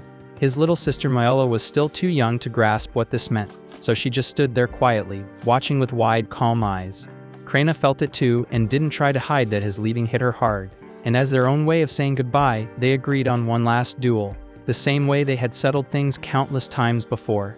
The villagers formed a wide circle around them, eyes locked on the fight. As the exchange continued, murmurs began spreading through the crowd. Something was different. Alan was gradually taking control. Usually, Krena dominated these matches and came out on top. This time, though, the tide was shifting, and the reason was something Alan had kept secret. He had spent 20 magic stones to create a hawk, and that crafted familiar had sharpened his speed and reflexes dramatically. He moved cleaner, quicker, and more exact than ever. And with that edge, he managed not just to keep up with Krena, but to outpace her. When it ended, Alan stood as the winner. Still, he didn't accept it outright. He called it a draw, and told her they would finish it properly next time. Krena smiled at that, clearly eased by his choice of words. Afterward, Dogor walked up to him without much talk. He simply placed a dagger into Alan's hand as a farewell gift. He didn't say what he was feeling, but it was obvious enough. He avoided looking him in the eye and turned away almost immediately after handing it over. Then there was nothing left but the actual goodbye. The whole village gathered once more as Alan walked beside his parents toward the gates. They reminded him that he was diligent and talented, but warned him not to overwork himself. They told him to lean on others when necessary and to watch over his own well-being. When they reached the entrance, the farewell was short. No dramatic speeches, no drawn-out tears. Everything that mattered was already clear in their faces. Alan then climbed into the Baron's carriage, and as the wheels began rolling and the village started shrinking behind him, he turned for one final look. The houses, the farmland, the familiar silhouettes of people who shaped who he was, all slowly faded into the distance. A tear slipped down his cheek, not just from sorrow, but from release and resolve. He knew this wasn't an ending, it was simply the beginning of something greater. A few days later, Alan steps into his new role as a manservant and makes his way to the Granville estate, and he is instantly taken aback by how massive and stunning the place is. He has never set foot somewhere this refined before, so the whole scene hits him all at once. But his moment of awe doesn't last long because Cecil wastes no time putting him to work, hopping onto his shoulders and treating him like a ladder so she can grab fruit hanging from a tall branch. Alan is seriously irritated and almost shakes her off right then and there, but he forces himself to hold back since his whole family's future rests on him keeping this position, and one wrong move could ruin everything. Once she finally climbs down, she takes a bite of the fruit and instantly pulls a face because it is painfully sour. Right then, an airship glides across the sky above them, and it is the first one Alan has ever seen in person. He is completely stunned since he has only read about airships in books before, so witnessing one with his own eyes fills him with pure excitement and joy. Even though he has barely settled in, he starts to think that working as a manservant might not be as terrible as he once imagined. The following morning, Alan wakes up feeling motivated and ready to handle his responsibilities the right way.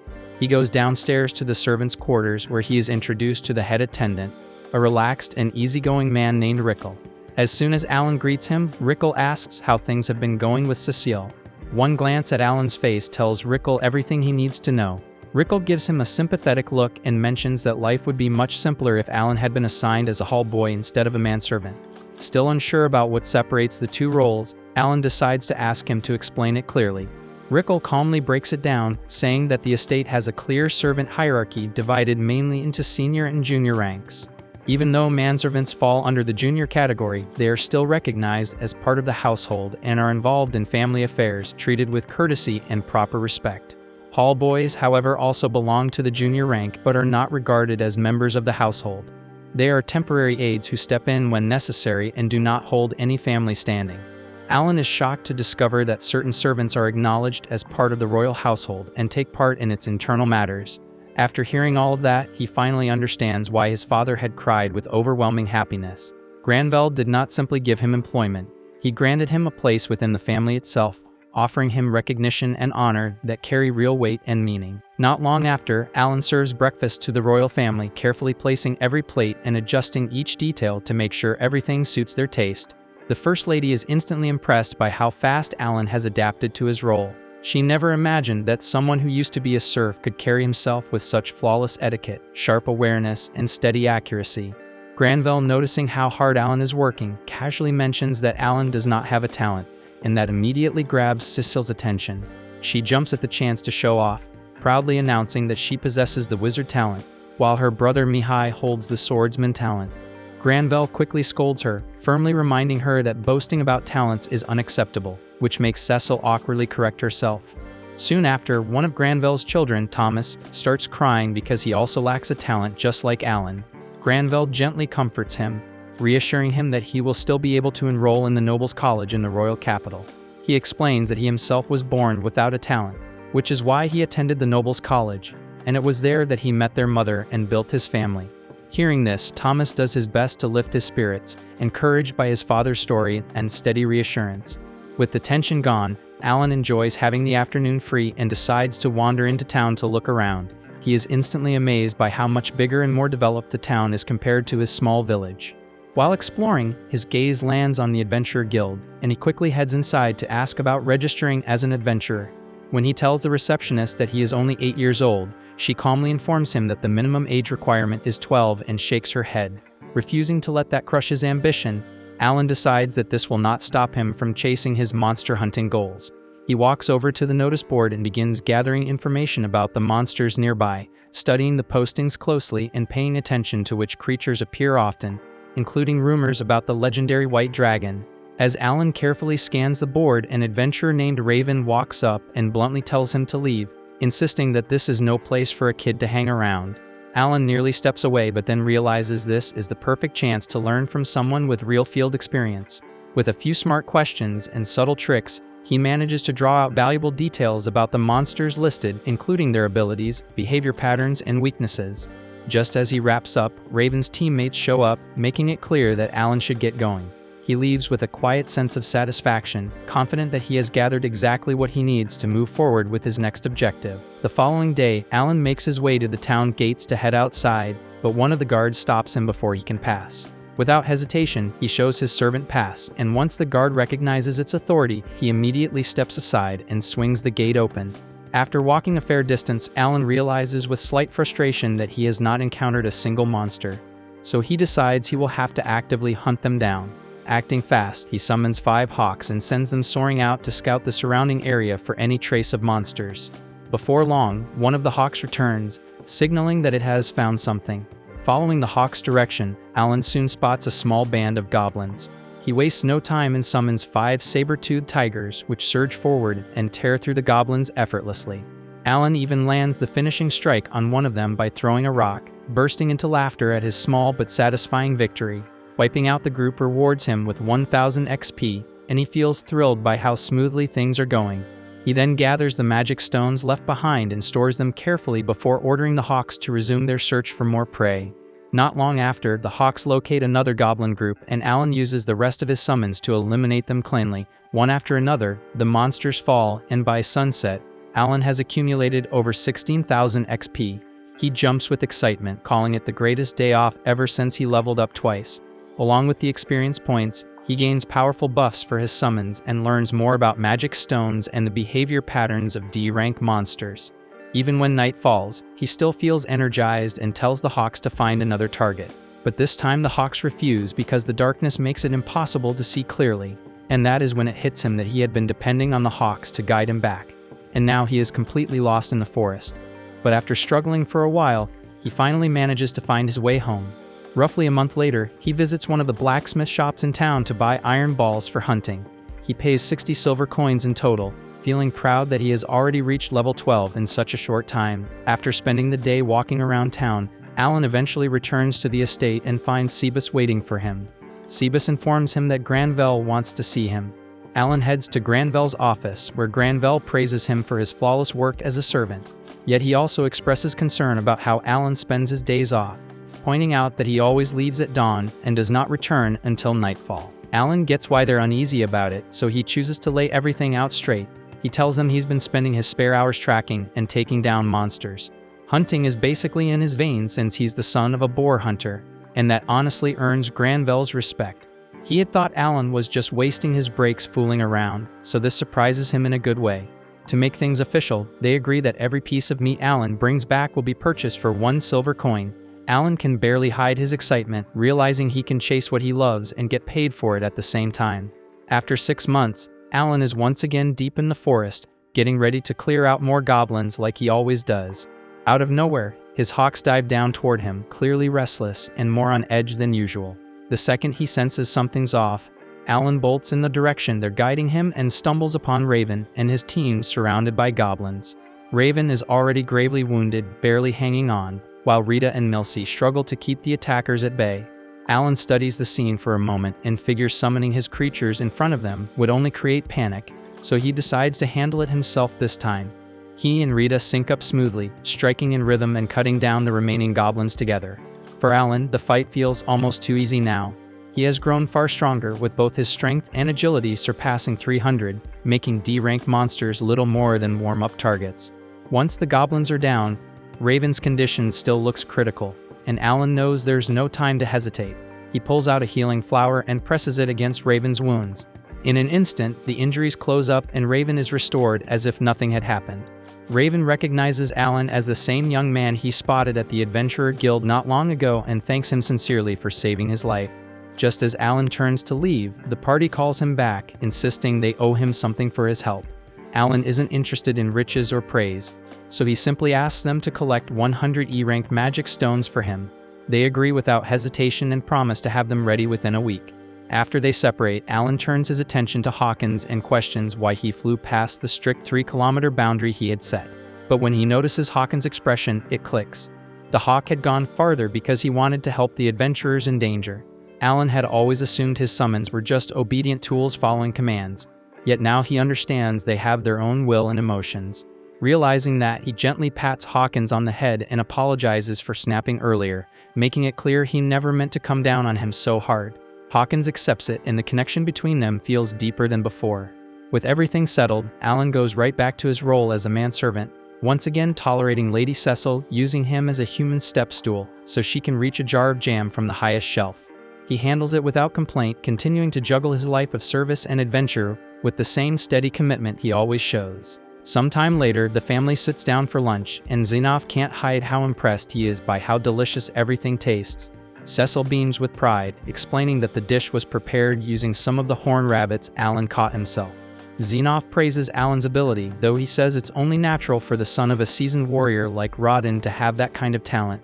He also brings up that Krina Village successfully fulfilled the annual quota of 20 boars, and Alan is pleased to hear it, even though he never once doubted they'd manage to get it done. Out of nowhere, Thomas wonders aloud why they haven't eaten any boar meat if the quota was completed, especially since it used to be the star of their winter meals, yet they haven't tasted it at all this year. Alan is taken aback by that, but he figures the king must have been the one who ordered the increased quota, meaning all the meat was likely shipped straight to the capital. Then Thomas casually asks Alan if he could hunt a white deer for their next lunch, which immediately causes everyone else to shout at him for making such a ridiculous request. After all, bringing down a white deer is no simple task. Still, to everyone's disbelief, Alan agrees without a second thought. He's been itching for something more exciting lately, and if a white deer is around C rank, then it shouldn't be much trouble for him. The following morning, Alan ventures into the forest, and after carving out a deep pit in the snow, he dashes off to search for a white deer. When he finally finds one, he summons 4 frogs to serve as bait. Activating their provoke skills, the frogs quickly draw the deer's focus, making it charge straight at them. Just before impact, Alan dismisses the frogs and instantly resummons them somewhere else.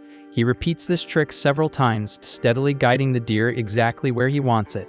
In the end, the deer rushes forward and drops straight into the trap he prepared.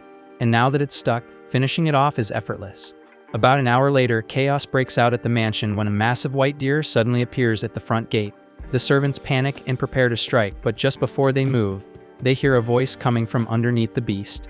A second later, Alan crawls out from beneath it.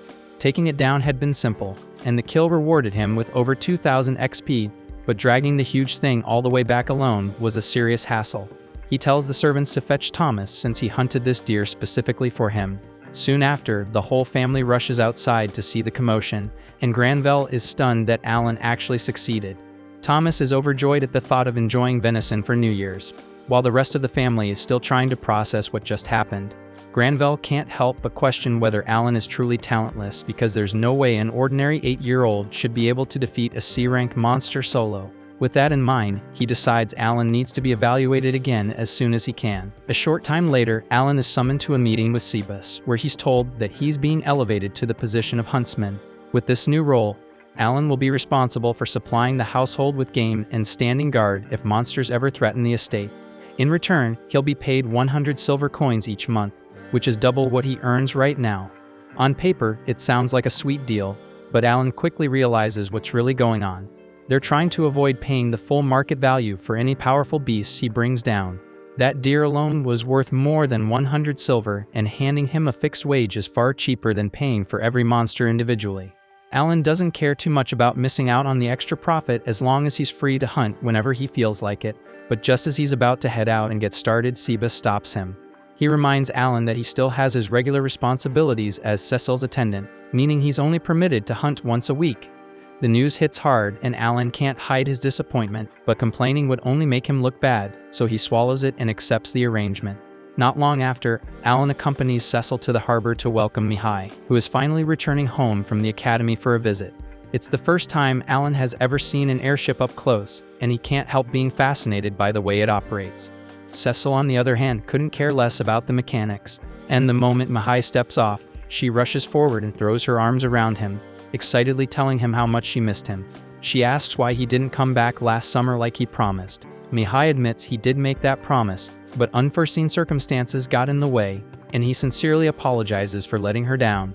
Alan then steps forward and offers to carry Mihai's luggage while Cecil introduces him as her personal servant.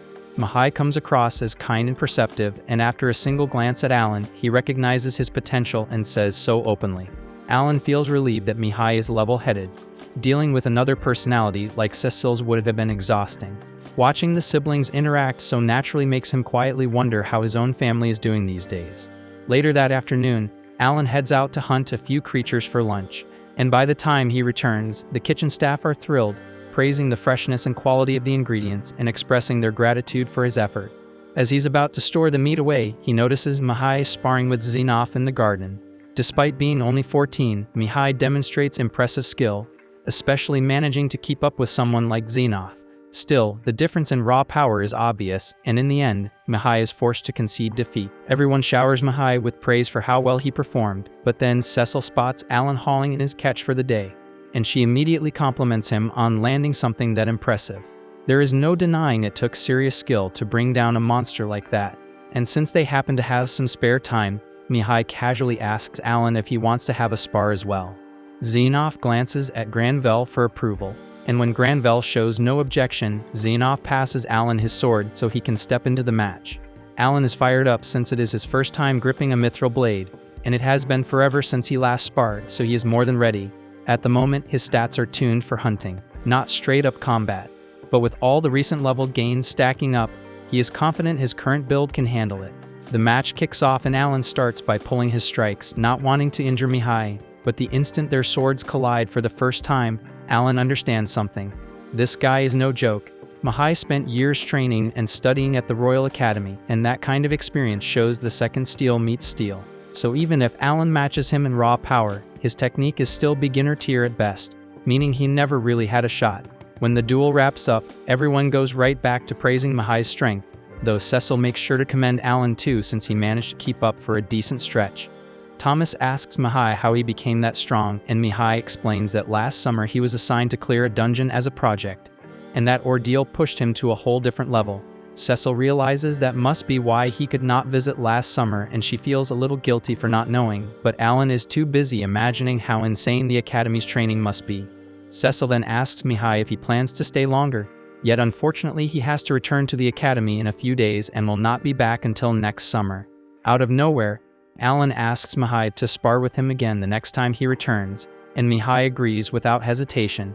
He gives Alan a firm handshake and asks him to look after Cecil until then, and Alan has no choice but to accept, though inside he is already calculating the fastest way to escape this dumb responsibility without disgracing his dad. Not long after, Viscount Carnal drops by to see Granvelle, and right away he starts throwing subtle insults about how this place is nothing more than some forgotten countryside dump.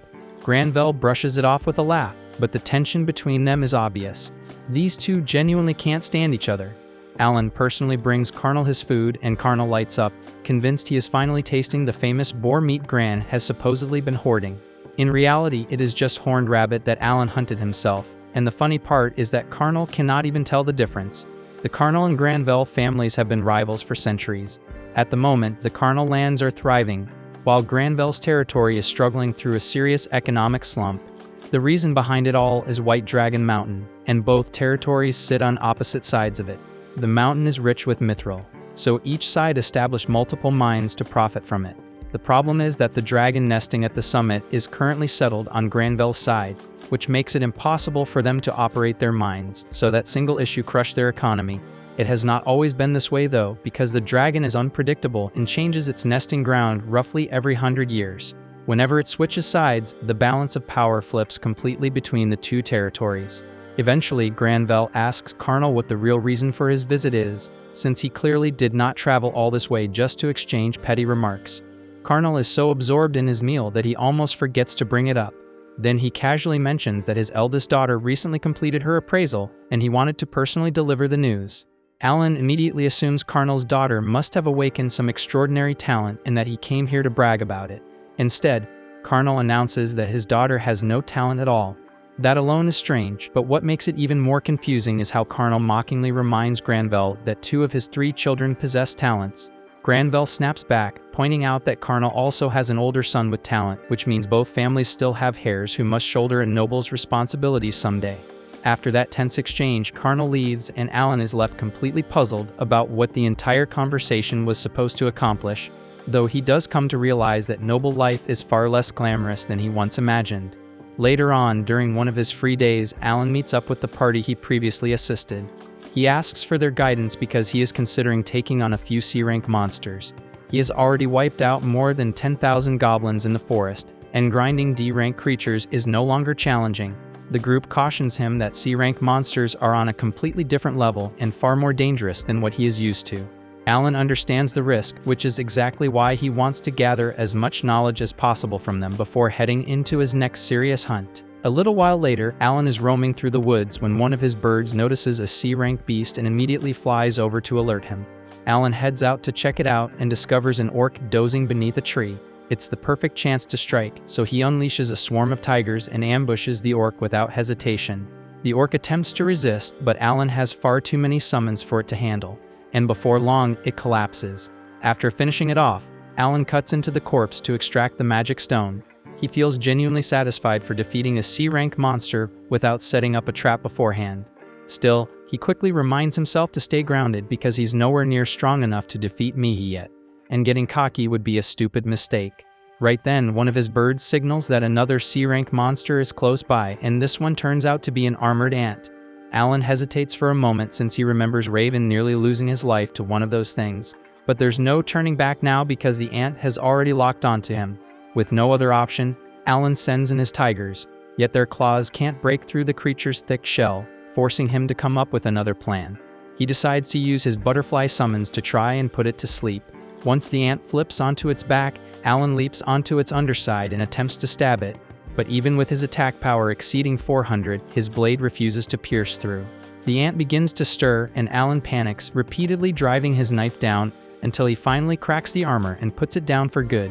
He's relieved it's over, though it bothers him that despite both being C-rank, the ant demanded far more effort than the orc because it's nearly resistant to physical damage.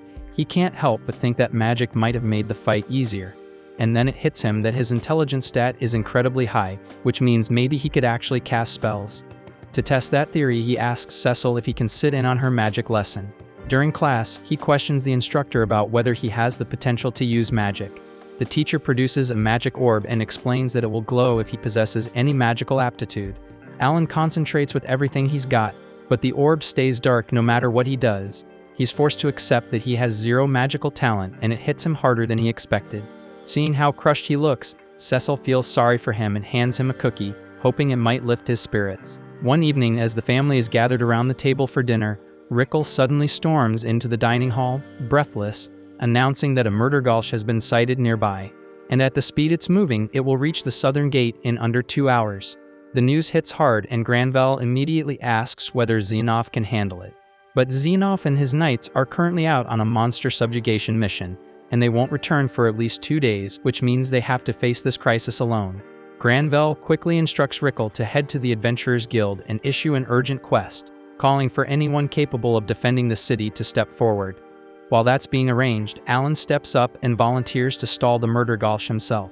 It's a B-rank monster, and Alan understands that the local adventurers don't stand a chance against something like that, so protecting them falls on his shoulders. The problem is that he burned through all of his MP earlier that morning while grinding for experience, so he has to wait until he recovers enough mana to activate his summoning skill.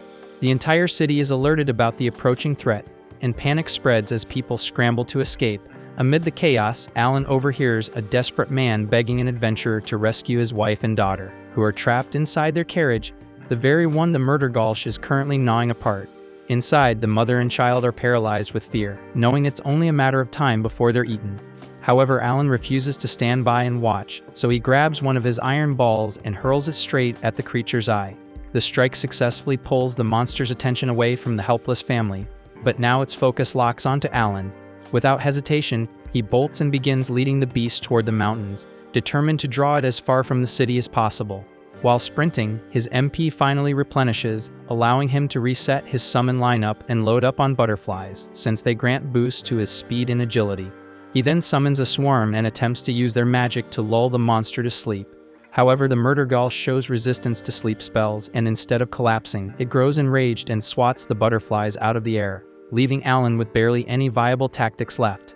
As night deepens, Alan is still fleeing from the relentless murder gulch, exhaustion starting to weigh heavily on him. Thankfully, he manages to duck beneath a cluster of trees and shake the monster off his trail. Once he's certain he's no longer being pursued, he drops beside a tree and exhales deeply, relieved to have survived. He has no clue why his debuff spells failed, and he knows he's nowhere near strong enough to defeat that damned creature without first weakening it. He even burned through several of his magic stones just to stay alive long enough to reach this point. Still, he succeeded in luring the monster far from the city, and for now, that means the townspeople should be safe. He decides to head back home and wait for Xenoff to return so he can handle the murder gulch. But right as he is about to leave, he feels a chilling gaze fixed on him. To his shock, the murder gulch has already tracked him down. He bolts immediately, yet the beast refuses to abandon its prey, forcing Alan to flee without rest, running through day and night just to survive. After 3 days, Alan finally manages to lose the monster and stagger back to the city, but after sprinting for days without pause, he is exhausted, starving, and barely conscious. The city guards spot him and instantly recognize Alan as the hero who drew the monster away from the city the day before, so they rush forward to catch him before he collapses. When Alan opens his eyes again, he finds himself back at the mansion, with Sebas and Cecil watching over him. Cecil is relieved beyond words that he is safe, though she cannot stop herself from scolding him for making her worry so much, which Alan had honestly expected. Sebas gently asks whether Alan remembers what happened, and Alan explains that the creature pursued him mercilessly for 3 straight days before he finally managed to shake it. Once he was certain it was no longer following him, he turned around and returned to the city. Sebas admires his courage and informs him that Granvelle shares the same sentiment. As soon as Alan regains his strength, Granvelle wishes to see him personally. Not long after, Alan meets with Granvelle and admits that he lacked the power to defeat the monster alone, so he chose instead to lure it away and lead it as far from the city as he possibly could. He apologizes for acting so recklessly, but Granvelle assures him there is nothing to regret. Facing a creature like the murder gulch without Xenoff and his knights would have been impossible, and Alan's bold decision clearly prevented countless deaths. Because of this, Granvelle awards him 10 gold coins, and the family he saved that day adds another 10 gold coins in gratitude. Alan is thrilled, realizing that with such a reward he can finally afford a proper sword. And that is exactly what he does, because the next time he appears, he is wielding a mithril blade. With it, he can defeat an armored ant by himself, though even this weapon struggles to pierce the creature's thick abdominal plating. Still, it can slip through the openings in the armor, allowing Alan to carve into the ant's body and retrieve its magic stone. After finishing that task, Alan decides to conduct a small experiment with his summons. He calls 3 hawks to his side, orders 2 to land, and stores 1 inside his grimoire. He then places a piece of fruit inside a bag and tells the hawk before him to indicate the object hidden within. The first hawk correctly identifies the fruit, which Alan had anticipated, so he proceeds to the next phase of his test and summons the second hawk once more. He then throws the same question at the hawk, and it instantly recognizes the fruit, which makes Alan realize that summons of the same species can pass knowledge between each other. He calls the third hawk down and asks it to repeat the task, but this time it has no answer, so the information link must only function for hawks that are still stored inside the grimoire. A little while later, in early March, Cecil's brother shows up again, and he grants Alan the rematch he had been asking for. Alan has grown far stronger after grinding all those C-rank monsters, but he still finds it hard to match Mihai's sheer technique. The duel eventually concludes with Alan's defeat, and Xenoff praises Mihai for his outstanding performance. Alan offers his congratulations too, but deep down he is burning with frustration because he cannot figure out what kind of brutal training Mihai has gone through at the academy to become this powerful. Once the duel wraps up, they all move to the dining hall for lunch. There Mihai finds out that Alan recently encountered a murder gulch. Alan says it is a bit generous to even call it a fight since all he really did was bolt. Even so, Mihai is impressed that Alan survived the ordeal because not even he believes he could defeat a B-rank monster like that. At that moment, a knight suddenly storms into the dining hall, and Alan tenses up since the last time this happened it ended badly for him. But to everyone's shock, the knight brings good news. He reports to Granville that the white dragon on the mountain has started migrating toward Karnal's territory, meaning they can finally reopen their mithril mines. Granville is thrilled by the announcement because it signals the beginning of an economic surge for his lands, and he is so fired up that he wants to dispatch knights immediately to examine the mines. But Xenoff advises him to pause for a moment, explaining that it would be wiser to confirm the exact location of the dragon's new nest before attempting to restore the mines. Granville accepts the advice and decides to follow Xenoff's strategy. Then Mihai speaks up and asks whether this means he will need to wipe out all the monsters in the area between the city and the mines. If that is the case, he would not mind lending a hand since he still has spare time and could use something to keep himself occupied. Xenoff refuses, saying the risk is too great. If the white dragon were to suddenly return during the operation, Mihai would be in grave danger. Mihai understands the reasoning and agrees to step aside. Alan, however, cannot say the same because he knows that once the knights clear out the monsters to secure the mine route, he will lose his prime XP hunting zone. So he intends to farm as much experience as he possibly can before that opportunity disappears. The moment he gets the opportunity, he ventures far into the woods, and since he just reached level 5 in his summoning skill, he is itching to try out the upgrades he unlocked. One of those is the brand new share ability, so he calls forth a hawk and decides to experiment with it.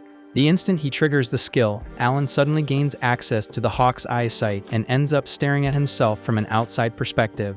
He's blown away by how incredible it feels and tells the hawk to soar upward because he wants a better look. As the bird follows his command, Alan is granted a premium aerial view of the landscape below. With a power like this, reconnaissance will be ridiculously simple for him, especially since the hawk's eagle eye skill can be layered on top to sharpen the vision even further.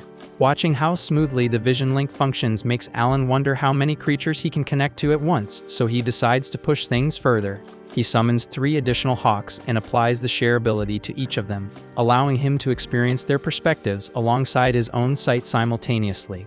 It feels insanely cool, almost like monitoring multiple camera feeds at the same time, but Alan is determined to find the ceiling. He brings out a tiger and activates the skill on it too. However, the moment he attempts to include another tiger, a fierce stab of pain slices through his skull, forcing him to shut the skill down before the pounding in his head tears him apart. Since juggling 6 perspectives at once causes him actual physical agony, Alan concludes that 5 must be the maximum he can safely handle, and he strongly suspects the cap is tied to his intelligence stat. His intelligence currently sits slightly above 1,000, so the share ability likely consumes around 200 points for each active viewpoint to prevent overload. Alan originally intended to mess around with his new summons for a while, but now he's far more curious about how much he can raise his intelligence. He calls forth one of his latest summons, an owl, and uses the intellect boost it provides to push his stat beyond 1,200. With that increase, he can comfortably manage 6 viewpoints without any strain. Before long, he figures out that if he can observe his summons remotely and issue commands from afar, then he can grind experience points without lifting a damn finger.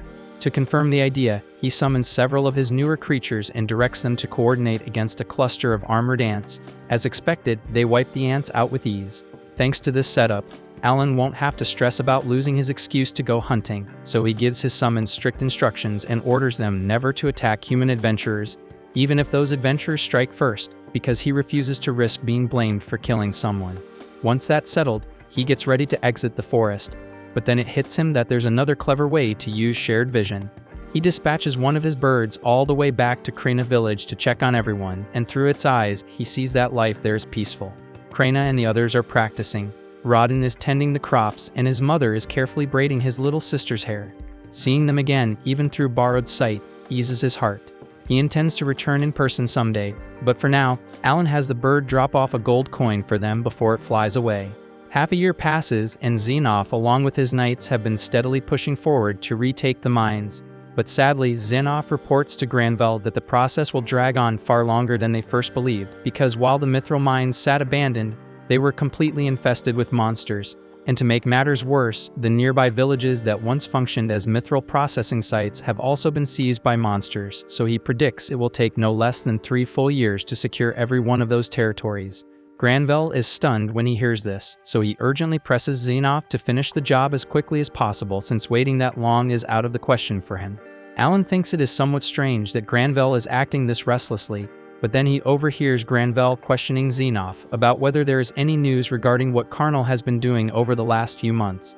From what Xenoph understands, Carnal tried to keep the mining going despite the dragon relocating back to his territory. But in the end, the entire crew paid the price because the moment the dragon noticed them, it incinerated them on the spot. It seems doubtful that Carnal can resume his mining activities under the current conditions. Yet Granvelle still instructs Xenoph to stay extremely cautious, since no one can predict what kind of scheme Carnal might attempt next.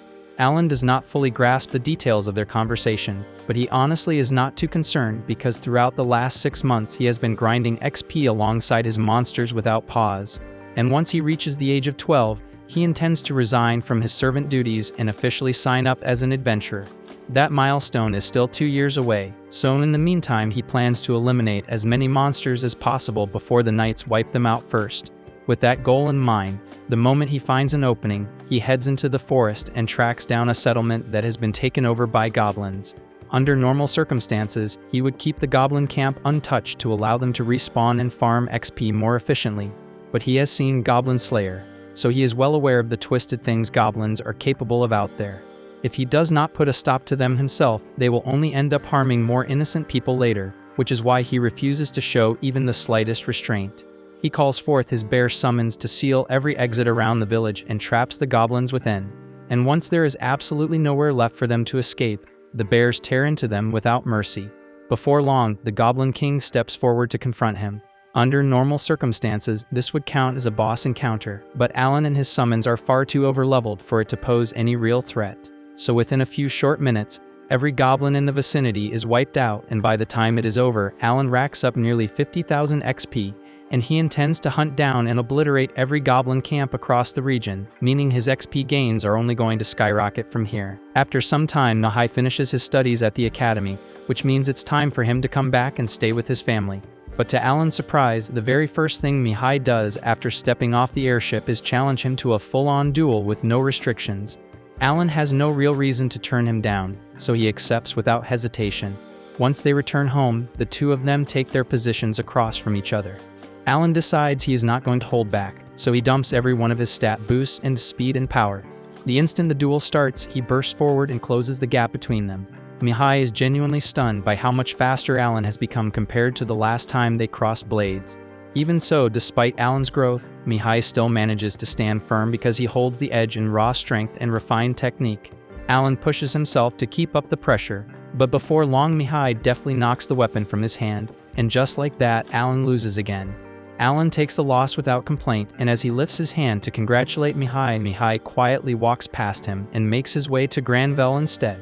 Granvelle tells him how proud he is to see the man Mihai has become during his years at the academy. He calls him the pride of the Granvelle household, which only makes what comes next even more painful. Mihai then approaches Cecil and Thomas and gently tells them he has unfortunate news. He explains that he must carry out the obligation expected of a noble, which means he will be leaving for quite some time. Cecil's face falls at that, and she asks Mihai what exactly he will be doing, but he cannot reveal the details. All he can promise is that he will return in 3 years. Knowing Mihai will be gone for that long only deepens Cecil's disappointment because she had been looking forward to being around him again.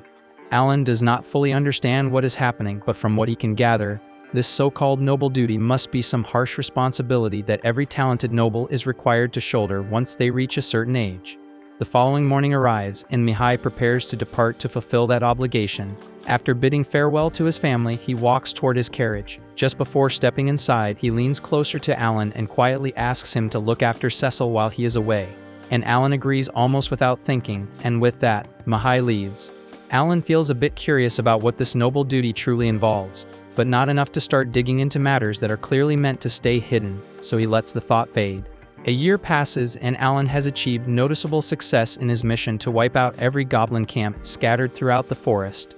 With most of them gone, he shifts his focus toward clearing out the orc camps next. Orcs are tougher than goblins, but overall, they still do not pose a serious threat to Alan and his summons. The group works together smoothly to counter the orcs' assaults. Alan cannot help feeling satisfied with how efficiently everything is unfolding, though he does wish there were some way to measure how much vitality his summons still have remaining. They may be capable of fighting endlessly without fatigue, but once the damage they sustain crosses a certain limit, they vanish instantly without any warning.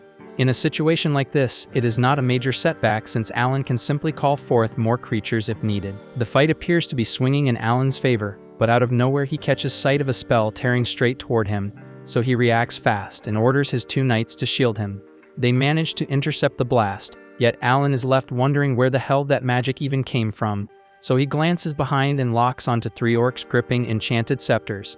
This is the first time Alan has faced enemies who can actually cast spells, and he has to admit it's a nightmare. Those fireballs hit hard as hell, and if the orcs keep raining them down, it's only a matter of time before his entire force gets wiped out. That's not happening, so he pulls out a steel sphere and whips it straight at one of them, punching a brutal hole clean through the orc's skull.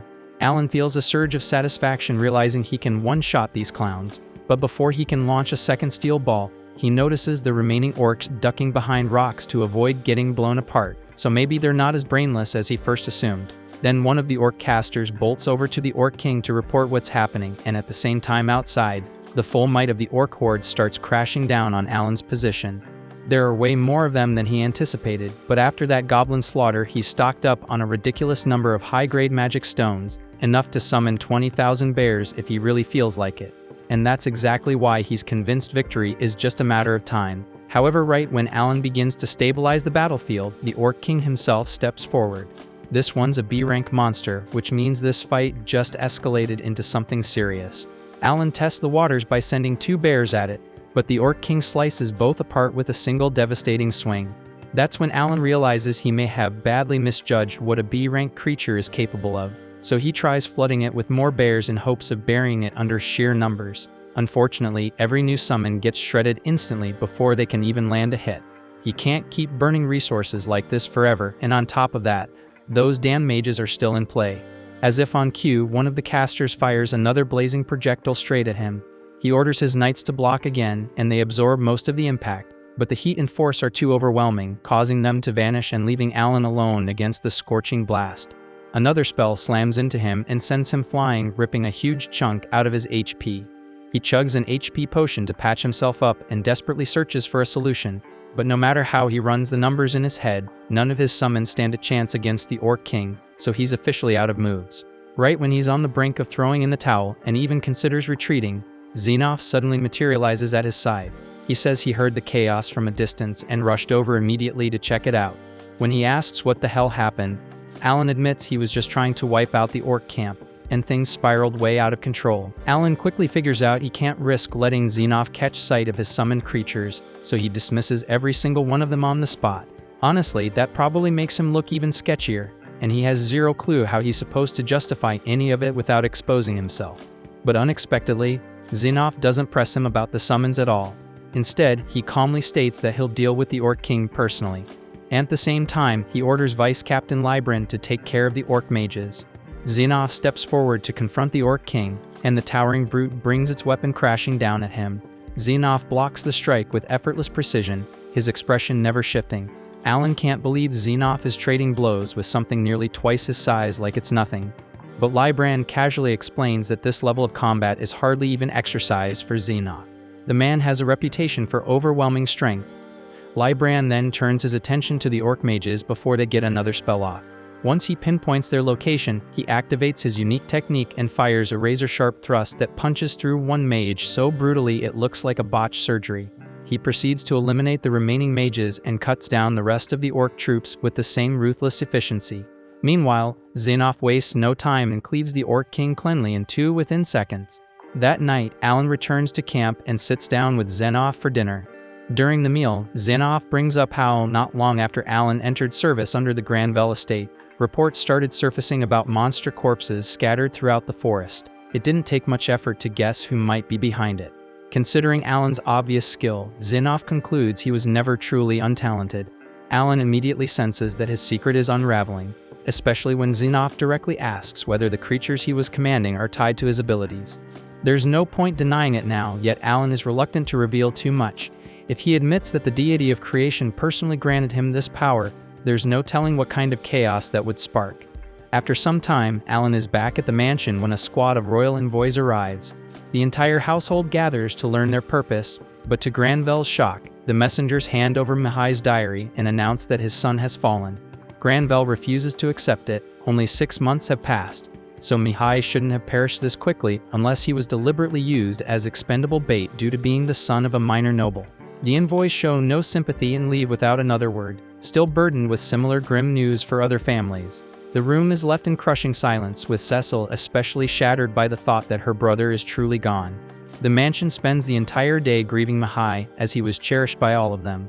They curse the cruelty of sending a 15-year-old into such a merciless fate. Yet this has long been tradition. Periodically, noble families are required to offer one of their gifted children into service, and far too often, those children never return. Cecil can't endure that bitter truth, so when no one is paying attention, she slips out through her window and runs off, throwing the estate into frantic chaos as everyone scrambles to find her, so Alan has to track her down before disaster strikes. At the same time, Cecil wanders through the streets like she is not fully there. The weight of losing her brother Mihai still clings to her chest. After some time, she recalls the final letter he mailed to their family. In it, he confessed that he feared for his life during that mission, yet he still intended to see his duty through. Remembering those words makes Cecil crumble into tears. But what she does not realize is that Alan has been observing the entire scene through his owl summon. He eventually walks up to her, and Cecil assumes he is there to force her back home. Yet Alan calmly explains that he is only here to attend to her like always, since serving her is his role as her manservant. Alan remains beside her in silence for a while, and that quiet presence starts to get on Cecil's nerves, so she tells him to just head back. Right then, her stomach lets out a loud growl, so Alan opens his grimoire storage, pulls out a few ingredients, and quickly presents a modest meal for her. As Cecil eats, tears begin streaming down her face once more. She tells Alan that Mihai was incredibly strong and had never been defeated, so she cannot grasp how he could have fallen so effortlessly. She then confesses that she is scared she might meet the same fate. That fear swallows her whole, and she breaks down even harder. Trying to pull her mind away from that spiral, Alan suggests that they abandon everything and run off together, living quietly while traveling the world. Cecil stares at him in disbelief and asks if he has completely lost it. She says that kind of dream is not realistic. Alan then offers another idea. He says they can simply wait until next year, by which time they will both be 12 and eligible to register as adventurers. Even then, Cecil remains uncertain it would succeed. She says she will probably be enrolled in the academy by then. Alan tells her it is her life and she has every right to choose what she wants. If she does not wish to attend the academy, then she does not have to, and she should walk the road she decides for herself. Cecil falls silent after hearing that, and wonders what Mihai would have chosen if he were in her place. After a short pause, she tells Alan that they should head home. Alan nods, but before they leave, Cecil mentions that her legs feel sore, so she commands him to carry her the entire way back. He picks her up without complaint and begins walking, and as he carries her through the town, Cecil quietly thanks him for helping her feel a little lighter inside. And by the time they make it back to the estate, Granville and the rest of the family hurry straight to Cecil. Rather than reprimanding her, Granville gently tells her not to be afraid because he will ensure she never meets the same end as Mihai. He lays out his idea, explaining that once they regain access to the Mythal mines, they can present mining rights to the royal family as leverage. In exchange, they might secure Cecil's release from her obligations as a noble. At that moment, Alan finally grasped why Granville had been so relentless about reopening the mines, but Cecil stuns them all. She calmly declares that she will not flee from her duty. As a daughter of the Granville house, she will carry out her responsibilities as a noble, and her firm resolve leaves everyone speechless. After 6 months, Alan roams the wilderness and has just secured a B-rank magic stone. He thinks about how half a year has slipped by since Mihai's passing and how the Granville household has largely settled back into routine. Most of the knights have swept through the Orc lands, though Alan and his squad bore the brunt of the toughest battles. Thanks to that, the groundwork for reopening the mines has moved forward at impressive speed. Zinov predicts that by summer, the mines should be running at full capacity. Alan figures this will finally lighten Granville's burden, at least for the time being. Still, Granville cannot shake his unease about Carnal. Ever since losing his hold over Mythil, Carnal has been strangely silent. Granville has a bad feeling he is preparing to strike, so he warns everyone to remain vigilant. Afterward, Alan resumes his hunts and scales a mountain peak. At the summit, he uncovers a massive armored ant colony. He quickly recognizes that they could pose a serious threat to the Mythil miners, so he decides they need to be eradicated. Initially, he thinks about crafting a thorough strategy. He knows that armored ant colonies can house more than 1,000 soldier ants, along with a B-rank queen responsible for endlessly producing new offspring. Yet he soon realizes that his knowledge about their structure is lacking. Rather than wasting time overthinking, he chooses to move without an elaborate plan. He calls forth his summons and launches an assault on the nest. Given the strength of his creatures, he assumes it will be a swift operation. But even after an entire month of fighting, the colony remains far from destroyed. Alan begins to suspect that the queen is continuously spawning replacements for every ant he cuts down. Although the steady stream of kills brings him significant experience points, the endless reinforcements become a major obstacle. They block his advance and prevent him from pushing further into the depths of the nest. So it becomes clear to Alan that unless he shifts tactics, he will never reach the queen ant. Another month slips by, and at this point he has wiped out more than 5,000 ants and is beginning to run out of patience. Yet they keep swarming back again and again. However, then out of nowhere the ants suddenly stop emerging. Alan catches on to this and figures that his stubborn grind has finally worked. He quickly advances and dispatches an owl summon into the cave. Then he triggers shared vision and peers through its eyes, hunting for the queen armored ant. However, every attempt comes up short. He either stumbles upon egg chambers or gets jumped by fresh waves of ants. And after a while, Alan starts to believe he might come up empty. But then, without warning, he finally locates the queen armored ant. When Alan steps into her chamber, he is stunned by how massive she is. She is nearly 3 times the size of a regular ant. Alan instantly sends in his Teddy summons to handle the smaller ants, and once they are wiped out, only the queen is left standing. He commands his summons to strike, but the queen effortlessly smacks them aside. Watching this, Alan decides to crush her with sheer numbers. He calls forth additional creatures and directs them to assault the queen's abdomen, and they keep gnawing and tearing at it over and over.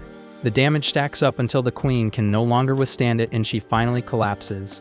At that instant, Alan's grimoire begins to glow. It notifies him that he has slain the queen armored ant and earned 45,000 XP. It is already too late to head back to town, so he chooses to camp there overnight.